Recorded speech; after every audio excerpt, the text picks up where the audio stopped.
So good morning, everyone. I'm so glad you all could make it. We have a really good turnout today, and we're really excited to get started. This is our second year of teaming up with the Master Gardener program to offer a training series specifically for volunteering at school gardens. And my name is Sharon Check. I'm with the Urban and Environmental Policy Institute at Occidental College. We work on a lot of farm to school and school garden issues and have for a very long time. We also co-chair the Los Angeles Food Policy Council Farm to School and Garden Working Group. And so we're really excited to be partnering with the Master Gardener program to be able to bring all of this information and have some great discussions with you. So today, this is the first part of the 4-part workshop series. And today we are focusing on building relationships with school communities. And we have 4 different speakers that are going to talk about different aspects of that. And then at the end, we're going to have a panel with all of the speakers that Rachel's going to lead.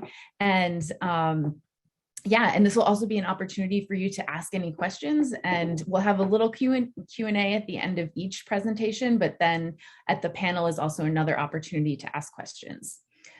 So for today, first, we're going to be hearing from Master Gardener, Luisa Cardenas, and she will be talking about an overview of school communities and school gardens. So really going into who are all the players, who do you need to talk to? It can be very overwhelming to try to approach a school community. It can be really hard to build those relationships. So just kind of going over the basics of that. Next, we're going to be hearing from Francesca De La Rosa, with the Living Schoolyard Coalition at the Trust for Public Land. And she's going to be talking about trust building within communities and really how to build relationships with parents, with principals, and the whole school community. Next, we're going to be hearing from Elizabeth Hall with the Garden School Foundation. And she's going to be talking about how to start a volunteer day. A lot of the time, it's really just too much for a single master gardener or even a small team of master gardeners to really make a difference at school gardens. And so she's going to be talking about how to get more folks involved and just some pointers for doing that and to have really successful volunteer work days. And then we're going to be hearing from Bree Wakeland, also with the Garden School Foundation, about trauma-informed education methods and working with school children and some really good tips for working in the classroom with students. So I know over the last year, things have been really tough. Most master gardeners have not been able to actually work with students or sometimes get on campus while students are there. But moving forward, we're really hoping that there's going to be more opportunities for that. And then, as I said, after that, we're going to be hearing from all of the speakers on a panel. And so before we get going, Rachel, I just wanted to turn it over to you to see if you wanted to have any notes before we get going. Hi, I don't have much to add. We're excited to, again, be able to offer this series in conjunction with Occidental College's UEPI program. Sharon and Rosa are our wonderful partners there who we've worked with for many years. And of course, they're both master gardeners. So welcome. Thank you so much for coming. Most of you know me, but if you are from the Master Gardener class of 2022, I don't know you yet because I've been on sabbatical leave and I just came back to work on July 1st. So I'm looking forward to getting to know you and glad to have you here today. Sharon, I will let you take it from here. Okay. One thing just occurred to me that I wanted to remind everyone about. The way that we are going to be taking attendance for this is through the evaluation form. So at the end of the workshop, I will share a link to the evaluation form. And if you fill that out, then you will get attendance credit for the meeting. If you attend all 4 of the meetings, at least 2 of them in real time, so actually attending the Zoom meeting versus watching the recording, we will be able to give you some special prizes for attending all 4 meetings. And you can also, if then you do at least 15 of your volunteer hours at a school, we will be able to offer a special school garden certificate. So if you have any questions about that, let me know, but I will be following up with the evaluation form just at the very end. Right. And so now I will turn it over to you, Luisa, to tell us about school garden communities. Okay, let me see if we can get this going. Whoops. How do I? Okay. Well, good morning, everyone. My topic is going to be growing school garden relationships. And I'll start by saying that relationships move at the speed of trust. And part of it is that you need to develop a trust relationship with people that you're going to be reaching out to. And it should be fairly easy by introducing yourself and introducing the garden. So moving on here, let's get going. Okay. First question that I ask of you is, do you know what a stakeholder is? And basically a stakeholder is a person or persons who have an interest in your project. And if you're looking at this process, ask yourself, who are your current stakeholders? Who are they? Who are potential donor stakeholders? Are there possible occasional stakeholders like volunteer groups that will come in maybe once or twice during a year to help out in the garden? And then ask yourself, really importantly, who do you know that may have contacts to stakeholders, particularly if you're talking about donors? So the stakeholders I've divided into 4 groups. One of them is internal stakeholders, and those are the people who are basically with you, ground level, day in and day out, Monday through Friday, sometimes on the weekends, especially during the summer when you have volunteers. Those are really important individuals. The next one is external stakeholders, and the most close to you are probably your neighbors in your neighborhoods in terms of the location of your school. Potential stakeholders, donors. You know, who are potential donors? And then finally, occasional stakeholders are the volunteers that I mentioned earlier. So let's take a look at the internal stakeholders. These are the principal, the teacher, the staff, the PTA, and of course, the parents.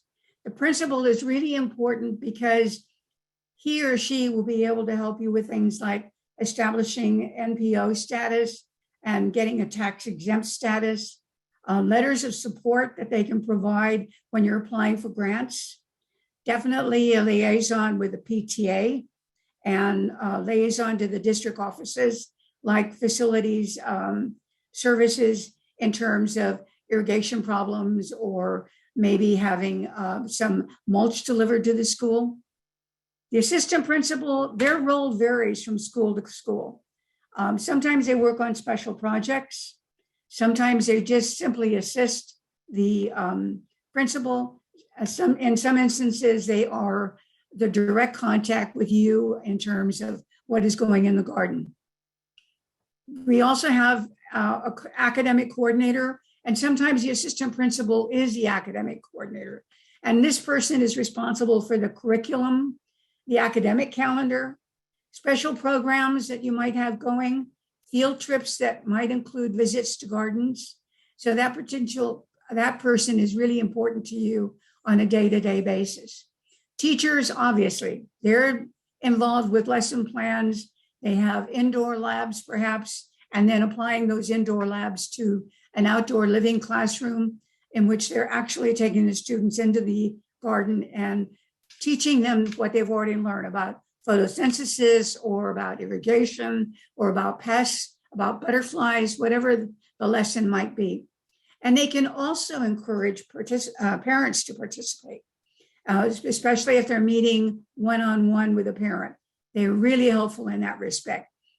Teachers' aides, if the teacher is out in the garden with a classroom, with a class, and there's a teacher's aide, they can help to encourage the students to get involved directly, asking questions, making sure that they have tools to work with, and they can help on site. The facility manager and the custodial staff are important from the standpoint of if you have irrigation problems, all of a sudden your power has gone down. If you need a special tool like a heavy lift to move some items, that individual is really helpful. And finally, it's the PTA and the parents. And if you have a garden committee, they're really important as well. But the PTA basically is a group that's going to be responsible for any grants that you apply for. because they'll have information about the tax exempt status as well as the MPO. So those are your basic internal resources or stakeholders. Beginning with the principal and the teachers, excuse me, my voice is going. Involve them in the garden design. Assign the space. This picture is a teacher at Carthay, and she has a raised bed, and she works with her students in the raised bed on an ongoing basis. Coordinate with a teacher in terms of garden visits, what lessons you're going to be covering, what activities you can promote or work with her or him. Definitely provide them with a list of seasonal vegetables to grow, fruits that might be ready for harvest, and distributing seeds to them so that they have a ready stash of seeds that they can use to start in the classroom, either in 6-packs, or our kindergarten teacher, for example, might start by starting seeds on cotton balls and then plant the cotton balls in the soil directly. Teach the teachers the ABCs of plant propagation. Don't assume that they know this. Teach them about irrigation, weed and pest control, what to look for, how to deal with them, what is a weed and what isn't a weed. And then also provide easy access to the garden and the tools, to have child-sized gloves available, small hand tools available, and where they're going to be located so they don't have to be hunting for them, where the wheelbarrows are going to be, and make all of this available to them, because that will help in terms of getting them involved in the garden. And primarily be available. I try to be available by sending notices to the teachers about various programs that are going on, or if I find an interesting article on ladybugs or butterflies, I send those to the teachers. I let them know when I'm going to be there, the hours when I'm going to be there, and I'm open. If they drop in and need help at the last minute, I'll try to help them out. Involving parents. This is a group of Carthay kindergarten parents. And what you see is that they started a butterfly garden in one corner of the kinder yard. I start with kinder parents because they're brand new. They usually are really excited about getting their kids involved in the garden. I give them a garden tour. And if I have anything that's growing in the garden, I share it with them.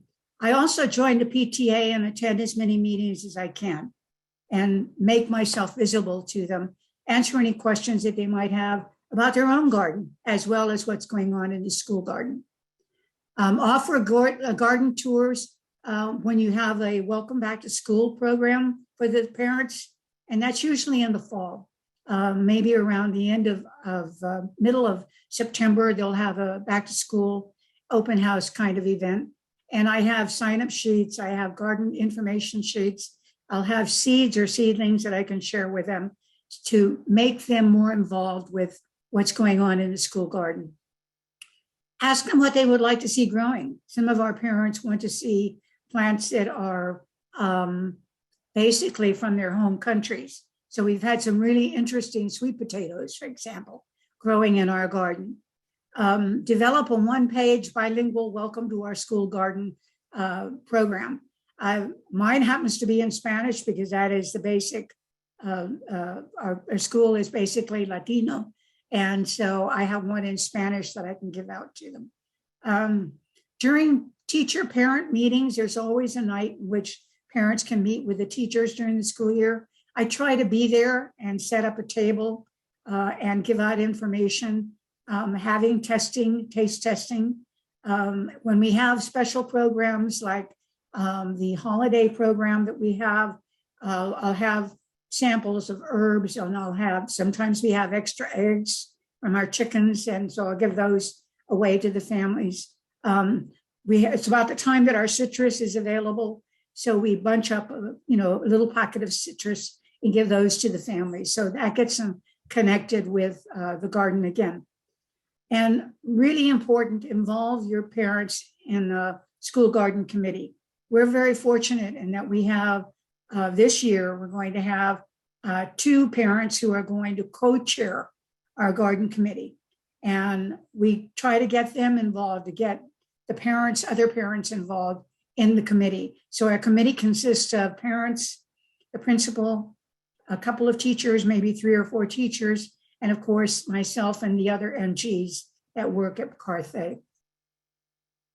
So moving on, external neighbors, external stakeholders, neighbors, neighborhood organizations, religious organizations, local merchants, youth groups, volunteer organizations.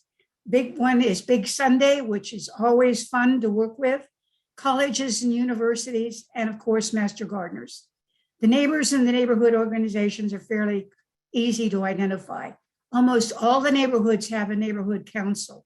And not only are they able and interested in helping out at the school garden, but they also might be able to provide you with small grants to do little things like new tools, a wheelbarrow, or something of that nature.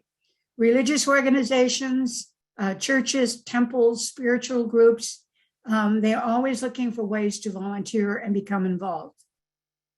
Local merchants, we have a really great relationship with a nearby McDonald's, and we have once a year, except for the pandemic, of course, once a year we have a program where the teachers actually serve the food at McDonald's and for our parents and our students, and we get a percentage of the sale of that. So local merchants are really important. And you can all ask them for small donations. If it's a B&B hardware store, that may be a possibility for you. Youth groups, there's the Boy Scouts, the Girl Scouts, the Conservation Corps, all of those are really important in terms of involving them. Volunteer organizations, LA Works is the one that we work with most frequently at Carthay. And we have a liaison who happens to be a master gardener. And so we work with her to be able to set up a special work day when we have a big project, like spreading mulch. We have a truckload of mulch delivered, and these volunteers will get together and spread the mulch throughout the garden. Big Sunday, I've mentioned before, it used to be certain weekends in May, but now it's the entire month of May.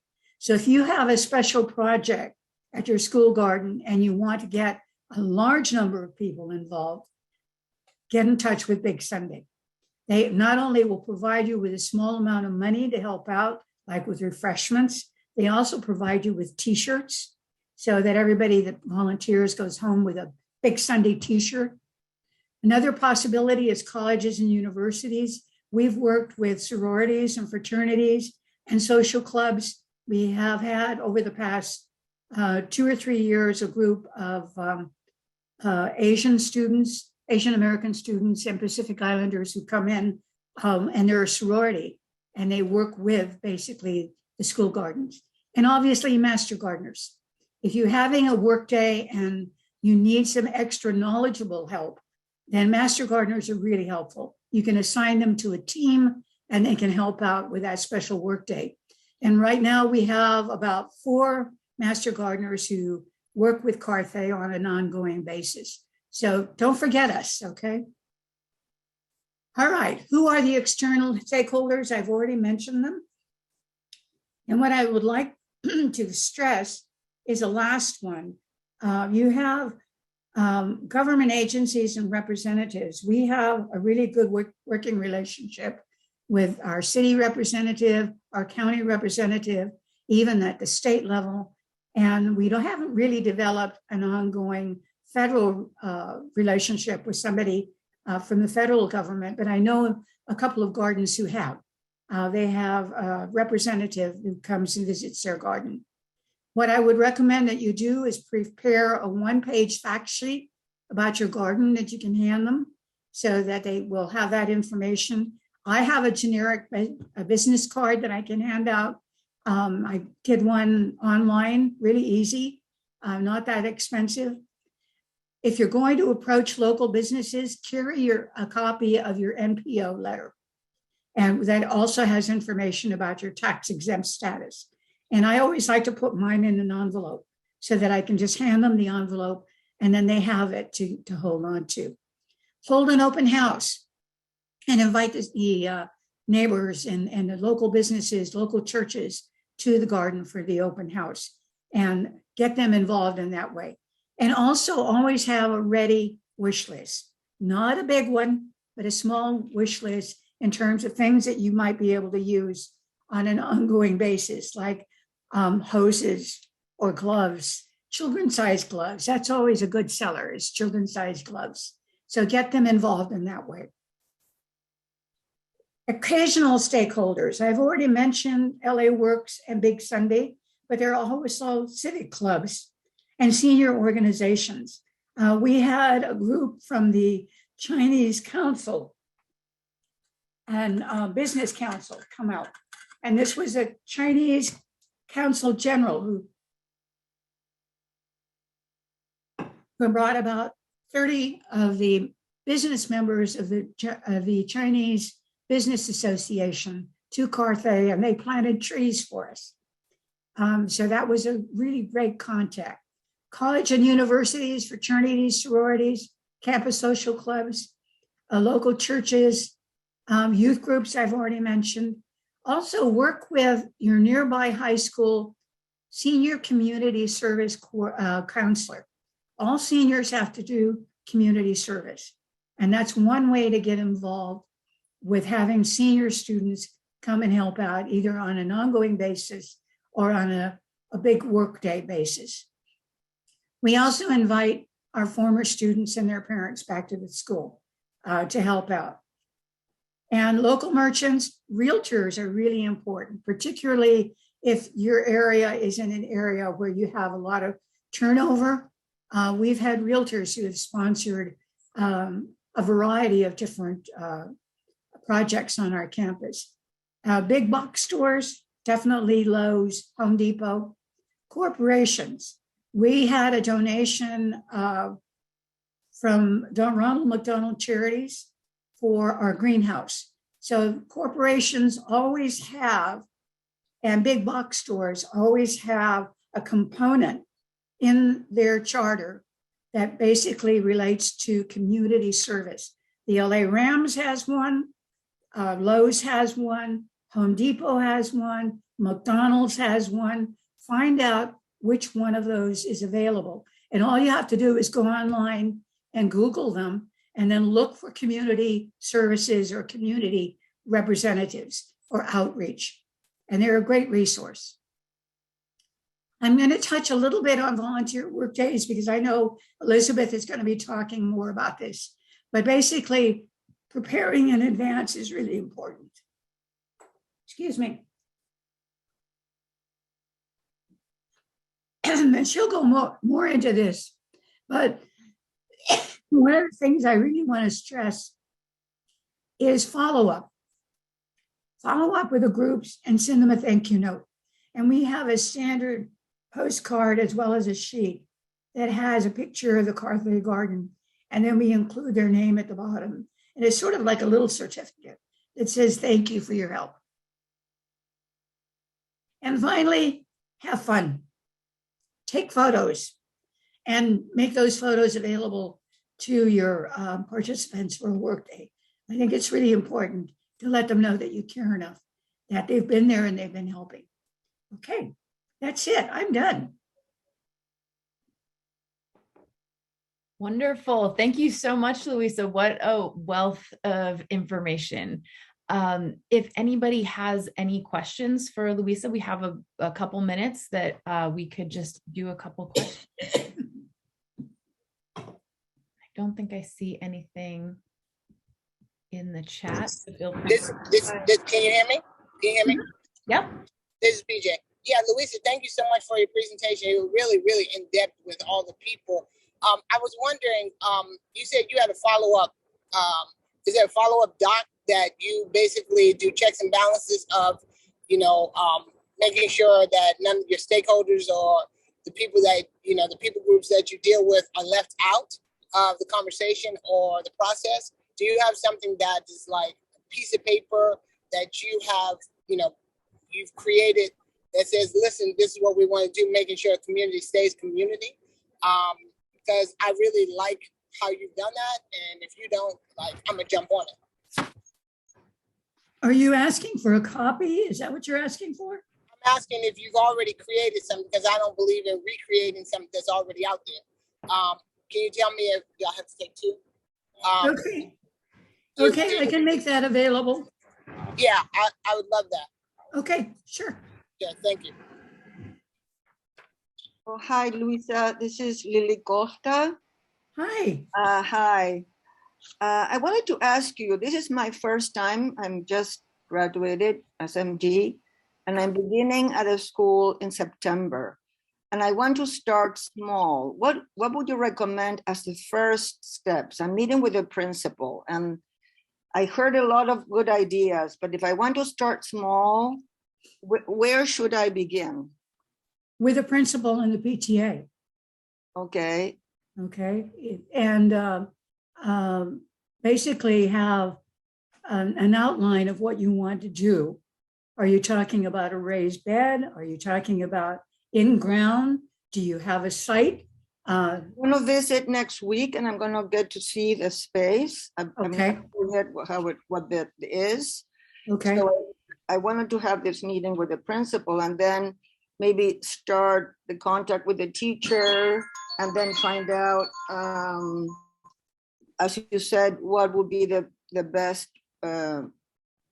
curriculum that would match some of the identifying the seeds and the fruit that they would like to put in. So I'm thinking only 1 day a week at the beginning. So that's the thing. It's not that I'm doing a major project at right now. So it feels a little overwhelming, so much, which is great. But if I want to start right at the beginning. Okay. If you can visit the site with the principal and the PTA president or somebody from the PTA and take a look at the site. And once you know where you're going to be, then you can start thinking in terms of, do you have nearby irrigation? What are you going to have to do with the soil?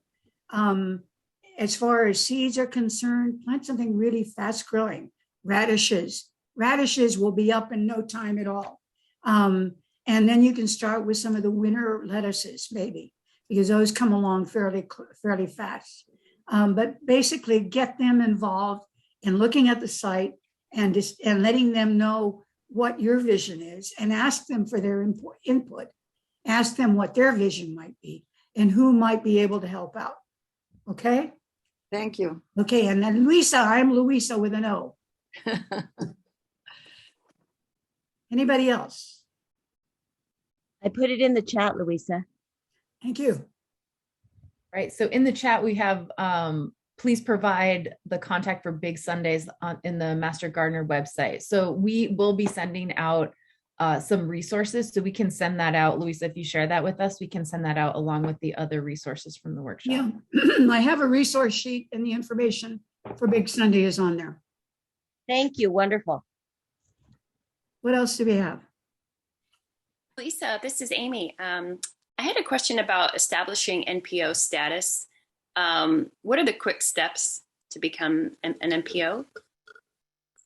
Start with your principal and find out if there already is one, number one, and if there isn't, then go online and follow the process for establishing an NPO. It's fairly easy to do. Okay, great. Not complicated, but you do have to have the principal involved in that process. Got it. Thank Okay. you. Mm-hmm.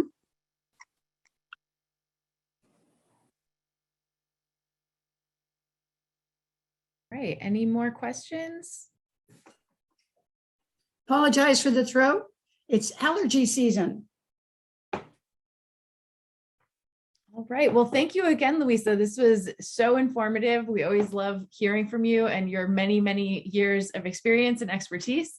And as I mentioned, we will be following up with your resource sheet, with the presentation, and you can also check out the recording again after. And okay, so next up, we're going to go move on to Francesca De La Rosa, who has many, many years of experience in organizing and specifically with school communities, and is now working with the Living Schoolyards Coalition and is leading the campaign for the Living Schoolyards Coalition with the Trust for Public Land. And okay, Francesca, let me turn it over to you to talk a little bit more about trust building within communities and some tips for building relationships. Good morning, everyone. And I just wanted to say thank you for the opportunity to speak this morning. And this is actually my favorite topic. And Louisa, you covered so much and laid such an important foundation for this work and covered so much. So I hope to just add to what Louisa already started. And this topic in terms of getting buy-in, working with community, building trust, as Louisa started off right off the bat, that is the foundation of all of our work, right? And we have to constantly remind ourselves that. In fact, on all the campaigns, issues that I've worked on, and even on my daily work, I have to constantly remind myself that it is, at the end of the day, about building relationships as much as about the program, the projects, and the issues. And so it's just a constant effort and reminder that we have to remind ourselves that this is what the work is about. So there's just a couple things that I just want to say. So in terms of buy-in, and we're talking about the school community. So what does that mean? It is, at the end of the day, it's about one-on-one conversations, one-on-one relationships, and that takes time, right? And so it is simply, so Louisa talked about, and broke it down in terms of who you need to outreach to at the school site, the principal, the PTA, potentially parents, the different stakeholder groups in the neighborhood, whoever you end up talking to about your particular project or program.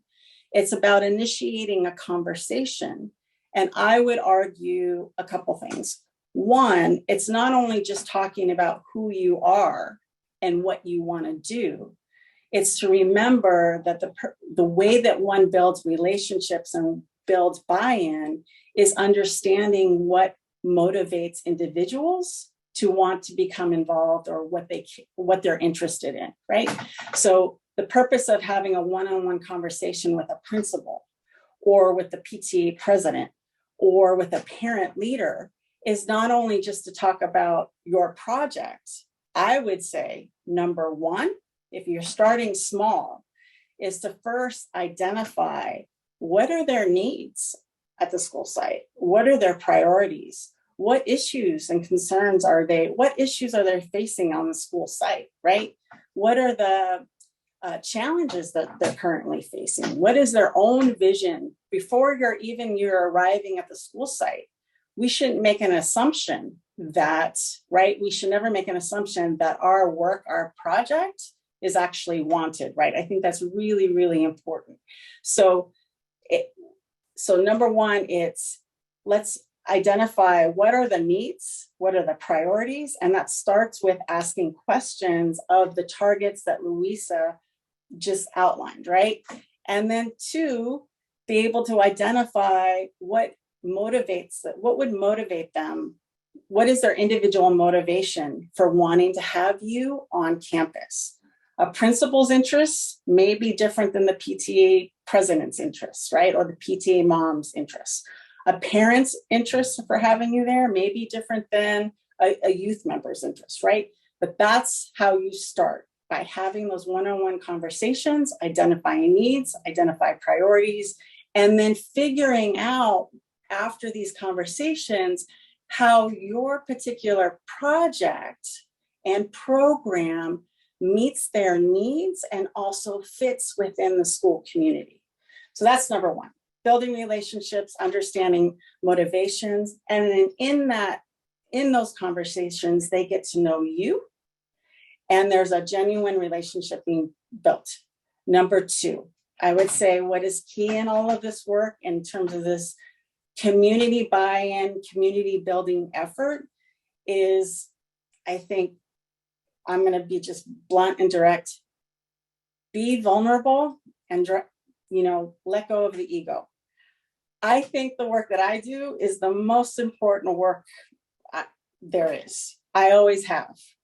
I believe that the work that you all are doing, and the reason that you're here this morning on a Saturday morning, is because you believe that what you're doing and what you're going to offer school communities is incredibly important. But we have to remember, right, that sometimes what interests people and the reason why people get involved in things may have nothing to do with you or what you're offering. So sometimes we just have to let go of what we think is important and try to understand what others want and what others need, and understand what other people's issues are. And so what that also means is that we have to recognize that most of the time, and this is the case now, especially for those of you that are starting small and just starting out, is that we're still in a space where schools and communities are in survival mode, right? And so what we may be offering in terms of an amazing project or program is a challenging thing to even think about or grasp right now, right?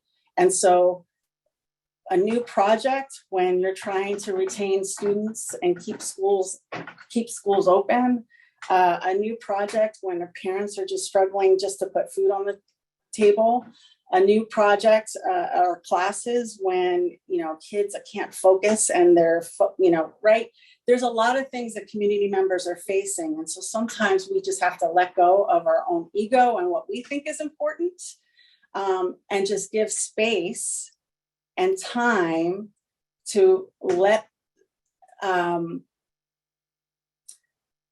relationships take place and build trust, and let community members come to you.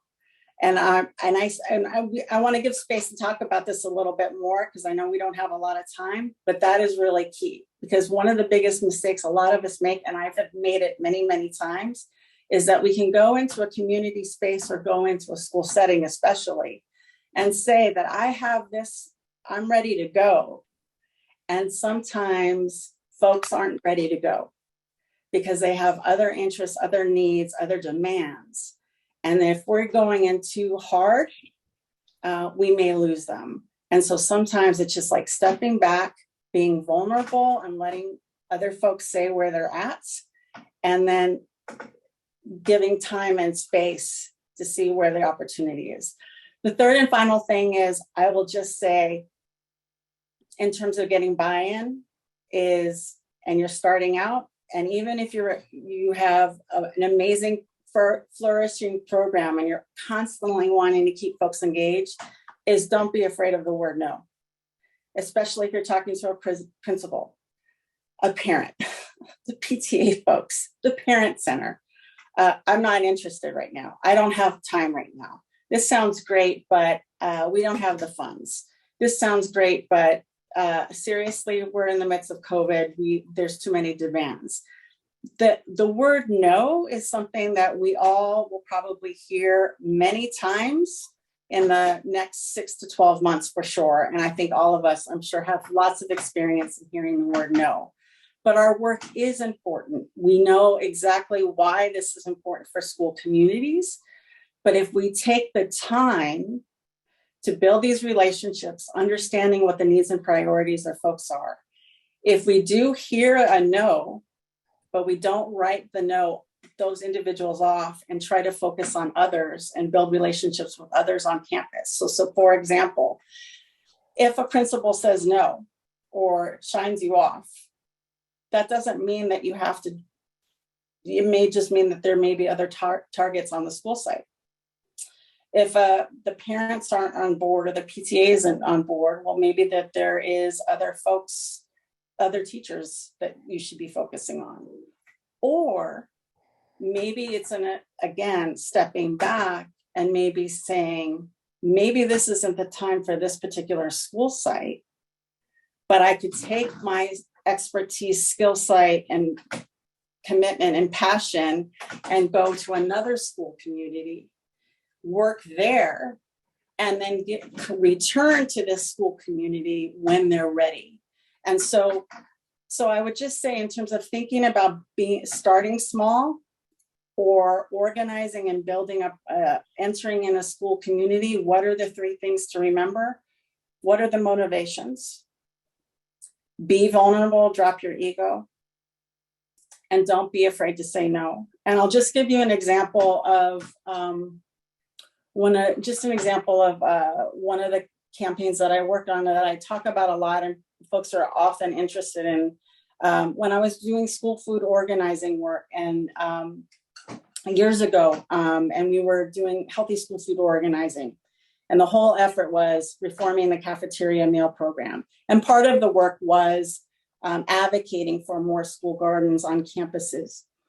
We had a parent and student and teacher-led coalition that took time to build. In fact, it took many years to build a district-wide coalition. But not everyone was involved in that coalition at that time because they were interested in actually reforming the school food environment. I had someone who would come to our meetings because we offered food and they were hungry. And I knew that, but they came to every meeting. I had a mom who came to my meetings because we offered childcare and it was a bit of respite for her. I had a student, a youth member who would come to the meetings just because she was bored and had nothing else to do. She didn't really care about the issue, but she just liked the fact that there was something to do. Now, did I want these 3 individuals really to be solid leaders on the policy effort and the campaign that we were working on? Yes. But I let go of why they were there, but they were there. And then I cultivated real relationships with them. And eventually they were solid leaders and advocates for the work. But I bring that up because everyone at that table, they had different reasons for being there. And I was clear on that. And sometimes they would come and go and I never questioned it. But each individual, and we think about our own work. We do our work for different reasons. And so I just want to push that as a reminder as we enter in school communities that kids, teachers, parents, principals, they say yes to things and want to do things for different reasons. And they may be different reasons from why we think they should be doing it. And if we're clear on that, I think that's also, and you have that on top of everything that Louisa is saying as well. I think is a powerful combination for success and community building on school campuses. I'm going to stop there and open it up for questions and conversation if there's interest. Or strategizing or problem solving or anything like that. Yeah, Diane? I just wanted to comment that I think this should be something that's essential. Sorry if I look terrible. Anyway. It should be essential for every master gardener who goes into a school situation. Because I've had experiences with principals and other members of the community who are very resistant, and you have to set your own ego aside. Absolutely. And your approach to it, I think, is the best and most intelligent that I have heard in a long time. There is a school that I really would like to approach. I had years ago, and the principal was dead set against it. It was too much trouble, blah, blah, blah. And I set that aside and went to another school. And eventually they changed hands, or the principal changed, excuse me. But I took those experiences and examples with me. And that's really important too, to bring those success stories. Absolutely. So I don't have a lot to say other than thank you and bravo to what you stated, because I think what you said is extremely important. And I think every master gardener needs to hear this, because too many times we get really frustrated or discouraged, and there's no reason to be. is just approaching it from a different angle, really. And So- I appreciate that. And it's also all of us, right? In doing this is especially now such important work that Yes. we're all trying to figure out. And schools are such a vital community asset, vital communities that have vibrant opportunities to be working together. But especially now when there's so many demands and challenges, it becomes that everybody's facing, even ourselves, of coming onto campus, right? We're pulled in so many different directions just because of we're in a pandemic still, right? And what that means. And so we also have to give ourselves this is about like a give and take a little bit, and just being open to, it's not an easy path when there's so many demands on everyone. So we just, I agree. there's some flexibility too, right? And oftentimes no doesn't necessarily mean no right away. It's just like folks can't figure it out or see it, or just too overwhelmed by the idea of what it means when they're basically in survival mode. Yeah, and these times are really tougher because people are really overwhelmed, especially principals and certain administrators. Teachers certainly are. It's been a very tough startup year. It's been it's very disorganized. So I think Master Gardeners and everyone needs to keep that in mind, that we're working in unique situations here. One thing I would just say, and I don't mean to interrupt, and I guess one other thing that I would just add is if you do have an opportunity to start small, that sometimes there is a tendency to want to go, you want to have as many folks involved in a project that you're leading and starting, you know, and especially you want to have numbers, right? It's just naturally that you want to have as many kids involved as possible, as many parents involved as possible. You want to have, but if it's small, even if you have, your goal is 5, and those 5 are really engaged and consistent and loving it and are, you know, talking to each other and supportive. If we also have reasonable goals for ourselves, and that too is really important too, because we also have a tendency sometimes when we go into schools or my previous position, affordable housing communities, we want participation. And so sometimes our expectations of what that looks like is overwhelming too. So starting small is not a bad thing. That actually is a very good thing to demonstrate success.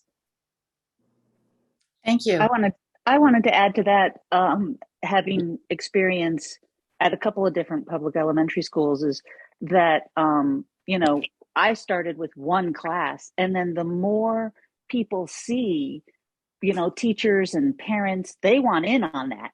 And then now I have 100% participation at one of the schools, 26 classes.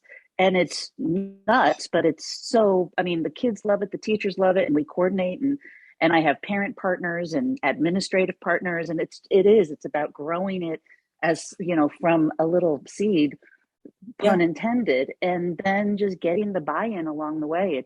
It's they want it. They just don't know it yet. That's a beautiful example. Go ahead. Sorry. Yeah, that's a beautiful example.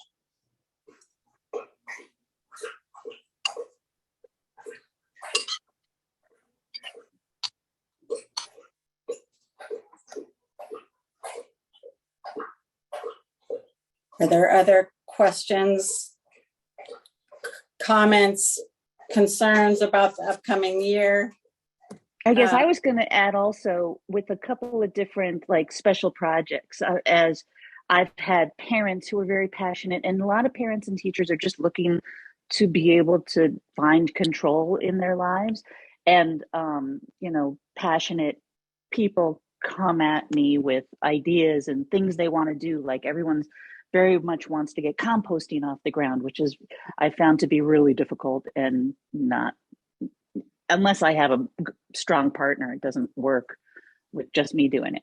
But last year, I finally had a strong partner who actually showed me, a parent partner who showed me we can figure this out and we can do it. And so it's what you were saying about kind of giving up my own control of what's going to work, what's not going to work, how I envision this, how we've tried it in the past and potentially failed, is there still is opportunity for those strong partnerships with special projects. Like I have another parent this year who's talking about donating a greenhouse so that we can get some micro greens going and getting the composting up and running so that we can figure out some new ideas. But it's also, I think that's the silver lining of the pandemic, is people are getting a little bit more involved, and that's where my balance needs to be checked, honestly.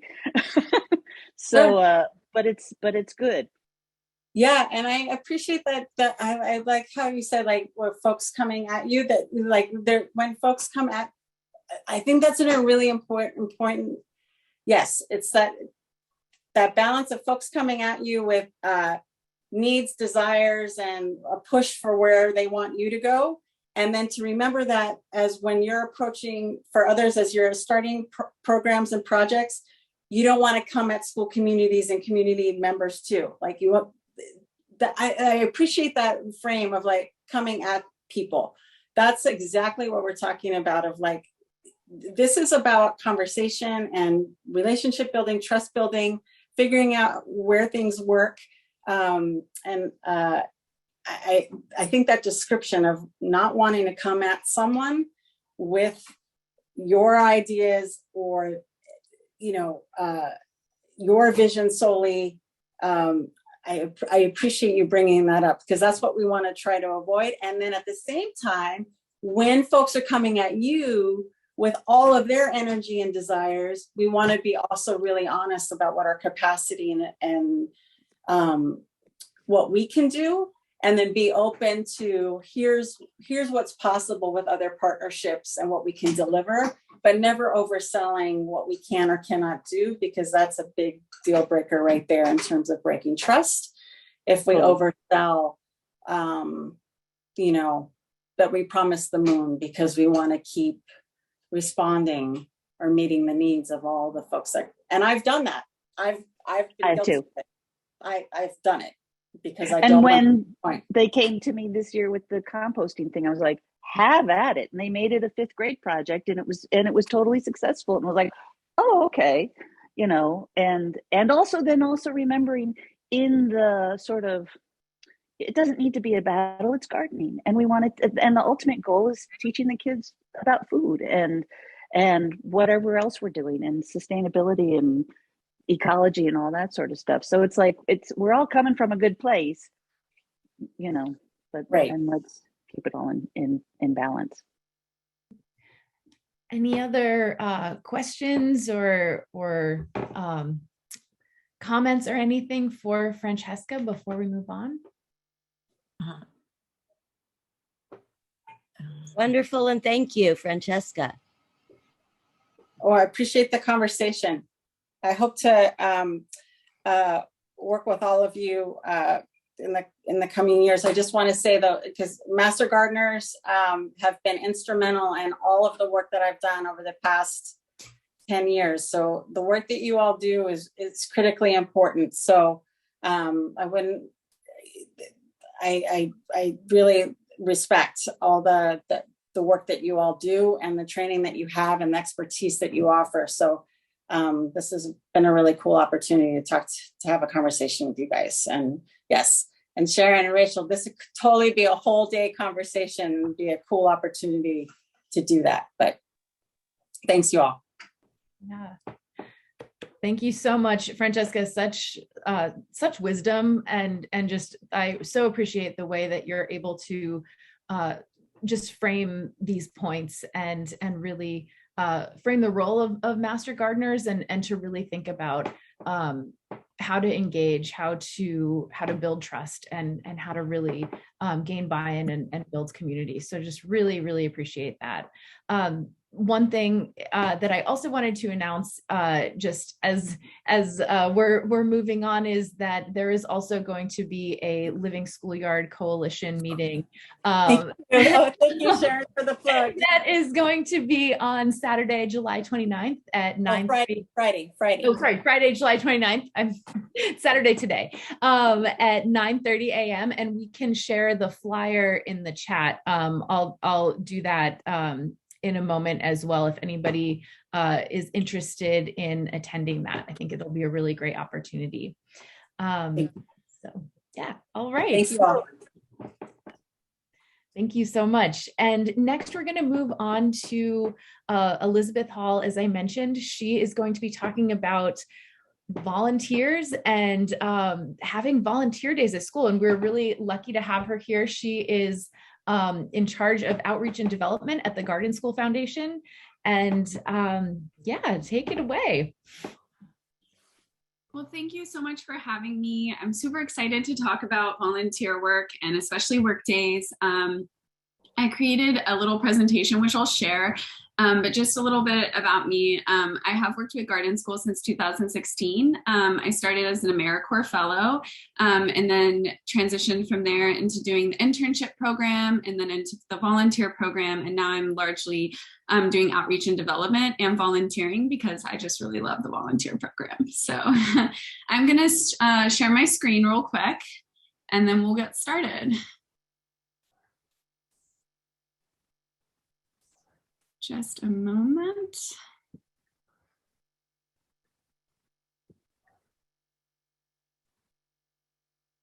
All right, so we should be here.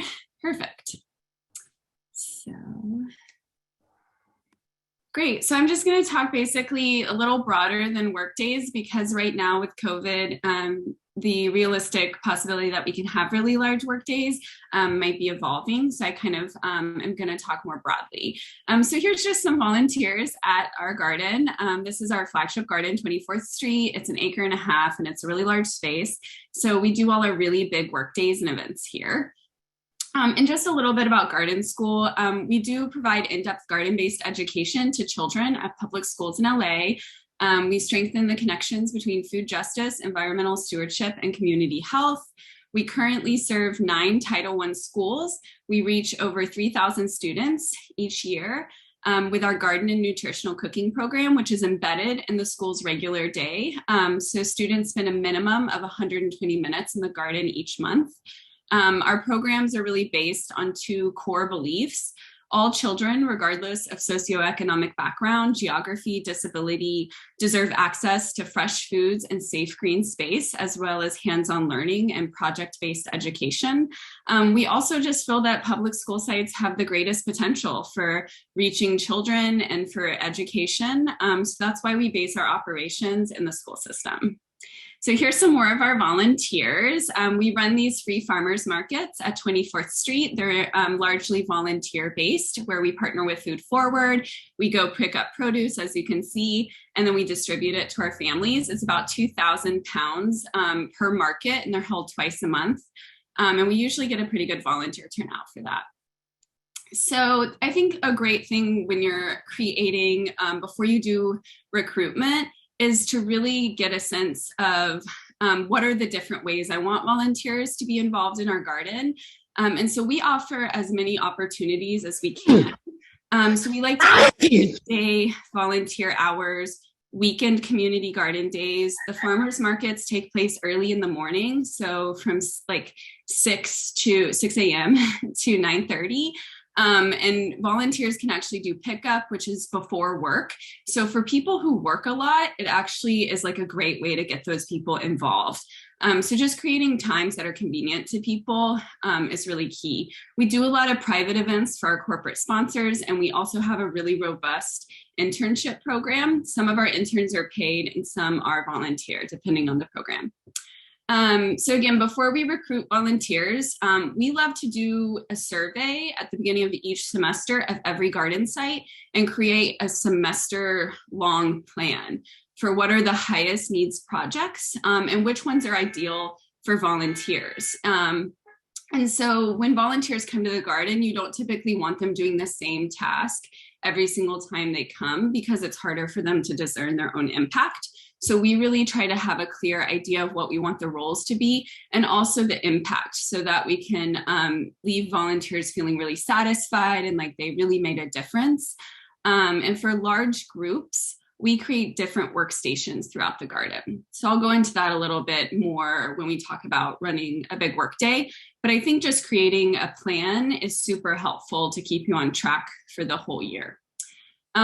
Most importantly, we like to offer tasks that can accommodate a range of ages, abilities, and experience. Gardening has a history, sort of like a legacy of being very pro-able-bodied. So we really try to have activities that require no physical exertion, such as sign painting, creating seed packets, and watering. And for volunteers who enjoy physical work, we try to, have mulching, weed whacking, clearing beds. By offering a variety of activities, it's important just to send the message that everyone isn't just welcome, but really actively desired. And that can be also a part of how you make your garden accessible in terms of raised beds being ADA compliant. Mulch is very hard for people in wheelchairs. So just really thinking through all of those things and how you can make your garden not just accessible, but like really welcoming to other people.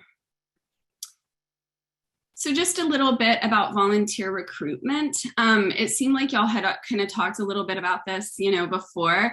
I agree that LA Works, Big Sunday, volunteers.com, Volunteer Match, those are really great ways to reach volunteers. We kind of take two different approaches.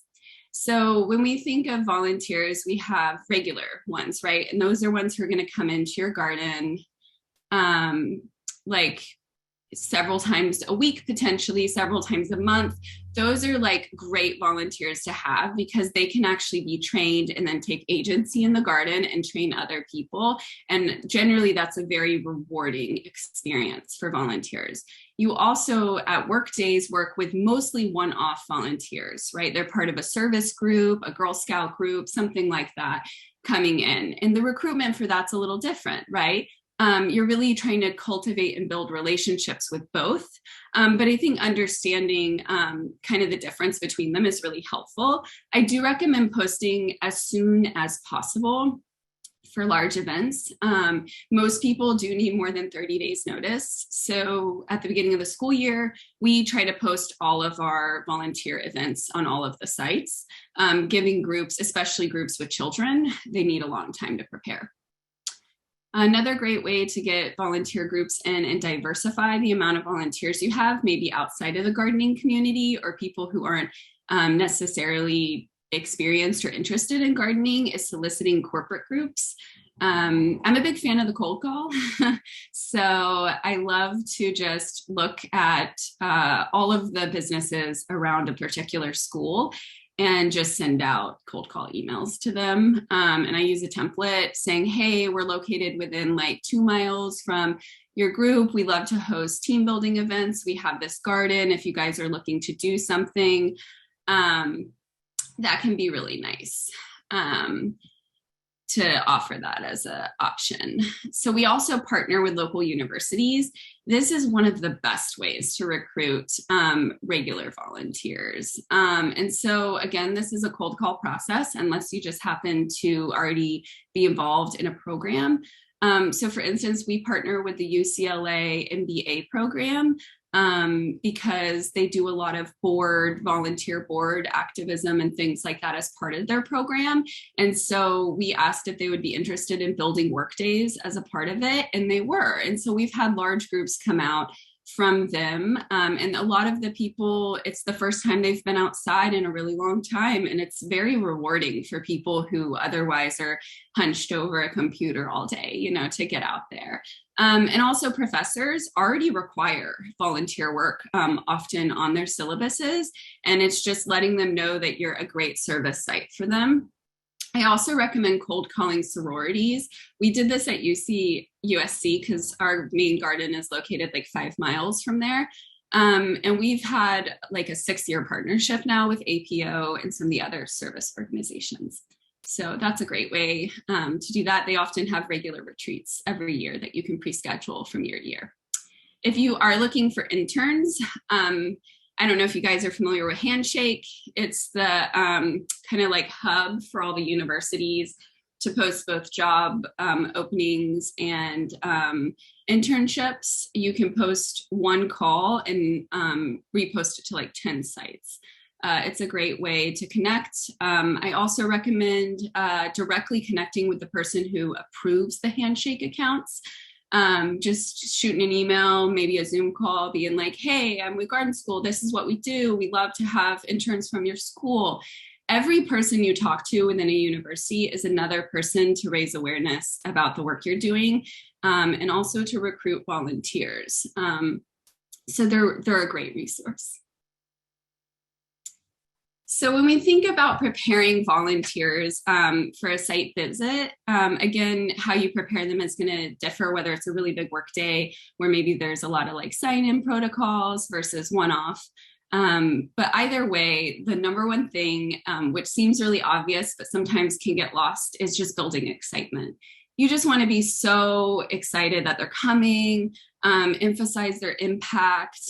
Just whenever you can let them know how much you value them, I think that is like the number one reason a lot of times people volunteer is to help out. So we have a one sheet we send out. We also have an email template that I pre-create in Google, so I'm not like constantly writing the same information out. And it really is much information as you can offer. Site location. You would think if people are volunteering, they know where they're coming, but as it turns out, people don't.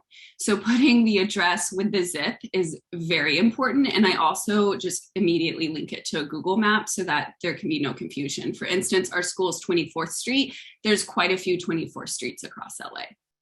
Parking instructions, realistic time. If you are in a challenging place to park, let your volunteers know that, because they can be stressed if they come and it takes them 10 minutes to park or something. What to wear, what to bring, recommendations for snack, water, sun protection, just as much details as possible is great. Because we're on a school campus, we have a kind of an elaborate waiver process. I try to do digital waivers before volunteers come, especially for large groups.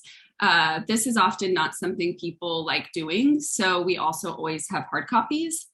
If you're the person creating your first workday plan at your garden, I do recommend including a media release in whatever waiver you create, and that's so you can take pictures of people's faces and use them in future materials, because you're actually you're not supposed to take pictures of faces, especially children. It's like a liability. So just keep that in mind.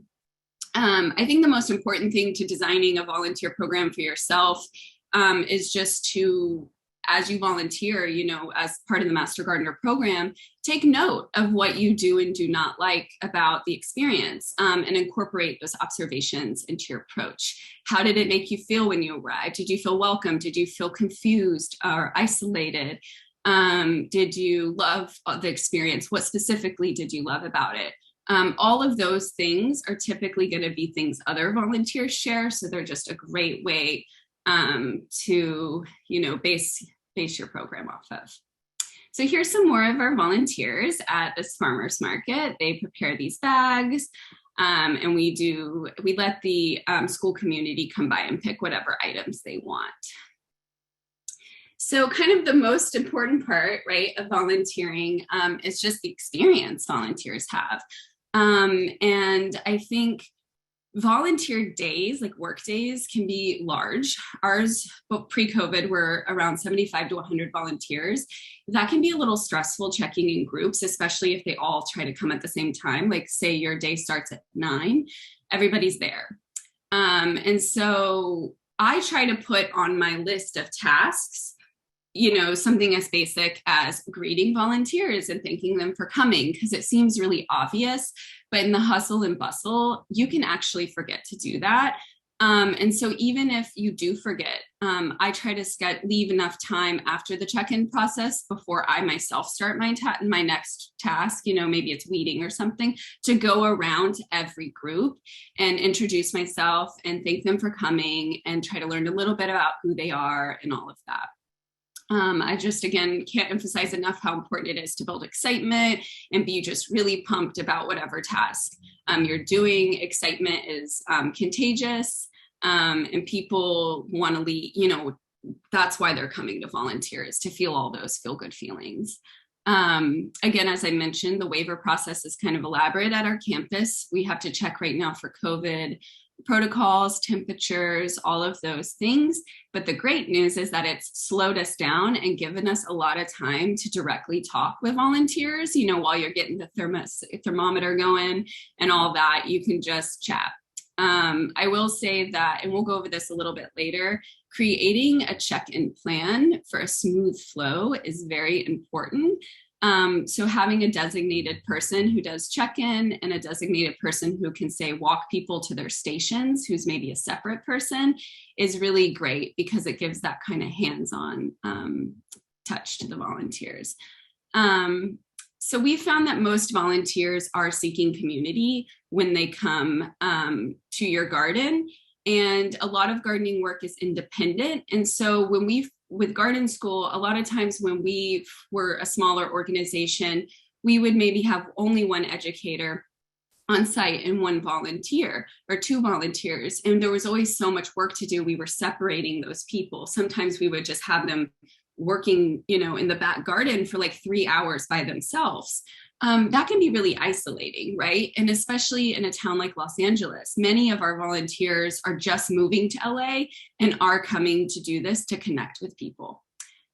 So we try to keep that in mind. That being said, there's tons of people who love working independently and don't really want to socialize. So we try to accommodate both groups and always have options on hand. Some great ones for social activities are weeding beds.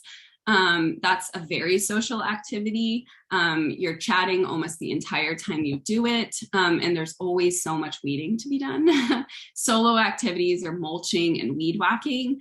Those are things that are great for people who are kind of like a little shyer and maybe don't feel comfortable.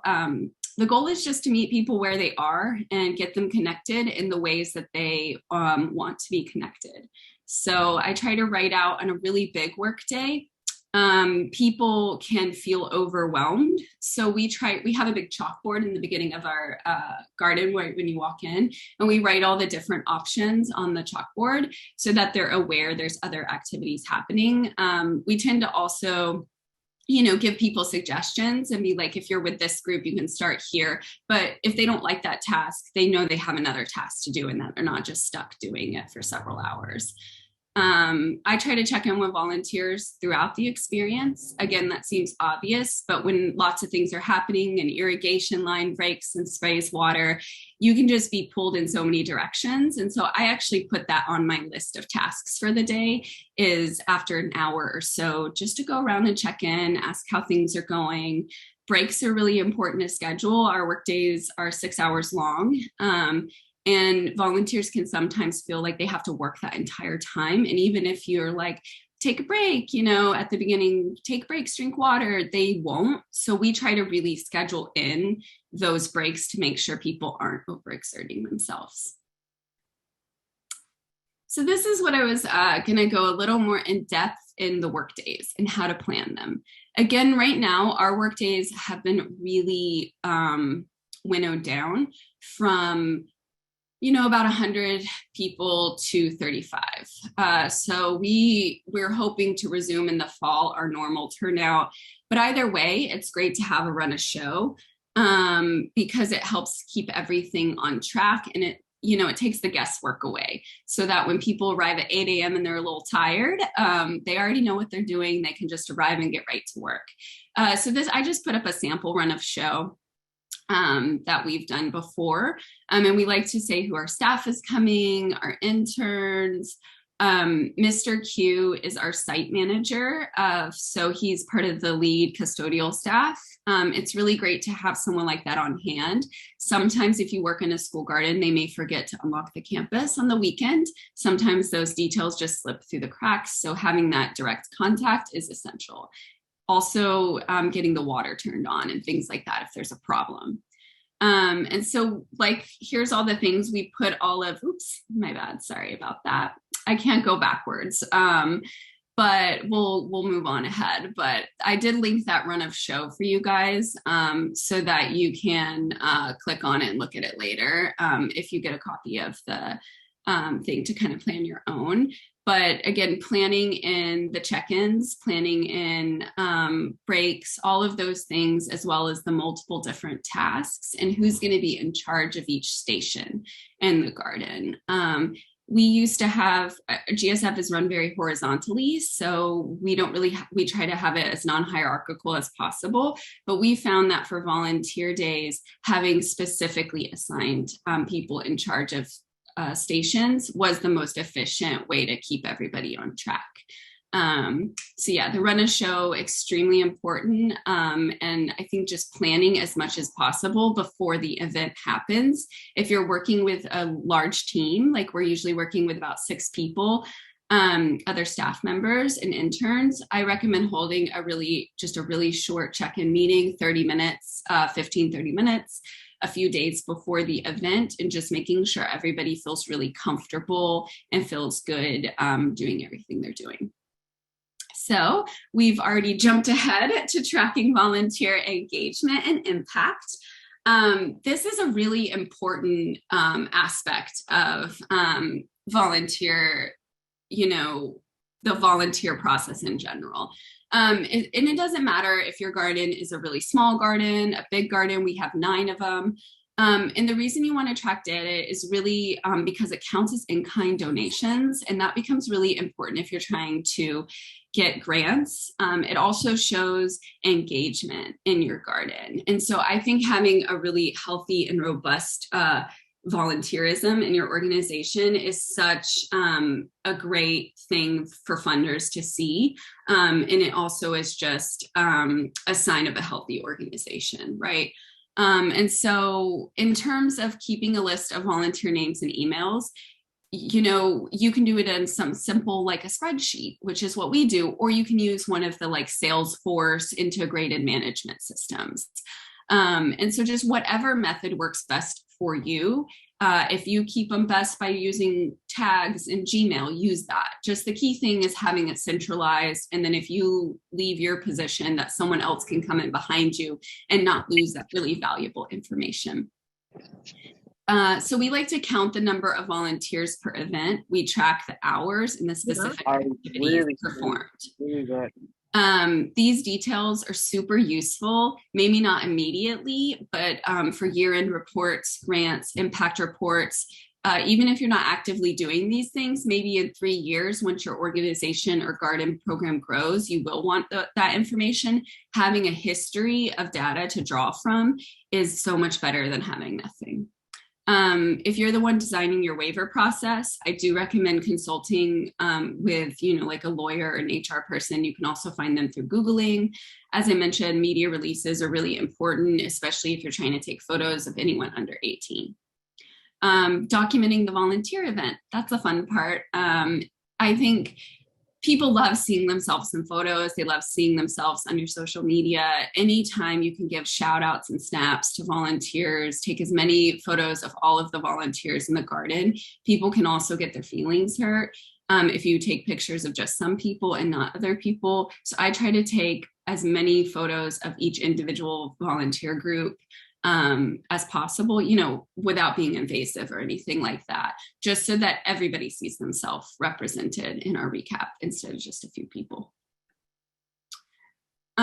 So one of the key things that I talked about earlier was how you can partner with corporate groups.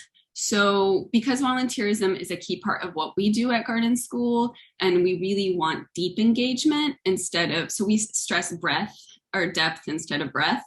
So we want that deep engagement. We build in volunteer volunteerism into our corporate and foundation partnerships. So Angel City is a partner, Sprouts is a partner.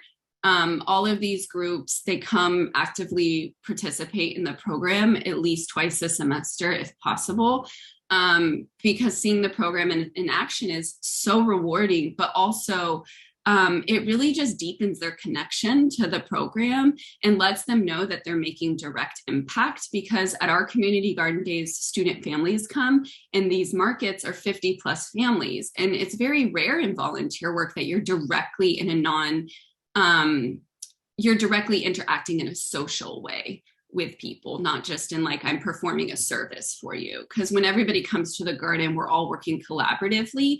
And so it kind of takes that charity element out of it and makes it more akin to like a mutual aid, or to something where like we're joining forces to do these things together. And so that's kind of our goal, is to have everybody doing similar tasks. So I think maintaining volunteer relationships is one of the key jobs of a volunteer manager. I think that there's a lot of different ways you can do this. I try to make it as personal as possible. And again, this is in an ideal world. And when we work in nonprofits or in the school garden scene, you're very taxed with your time. So, find a solution or a system that works best for you.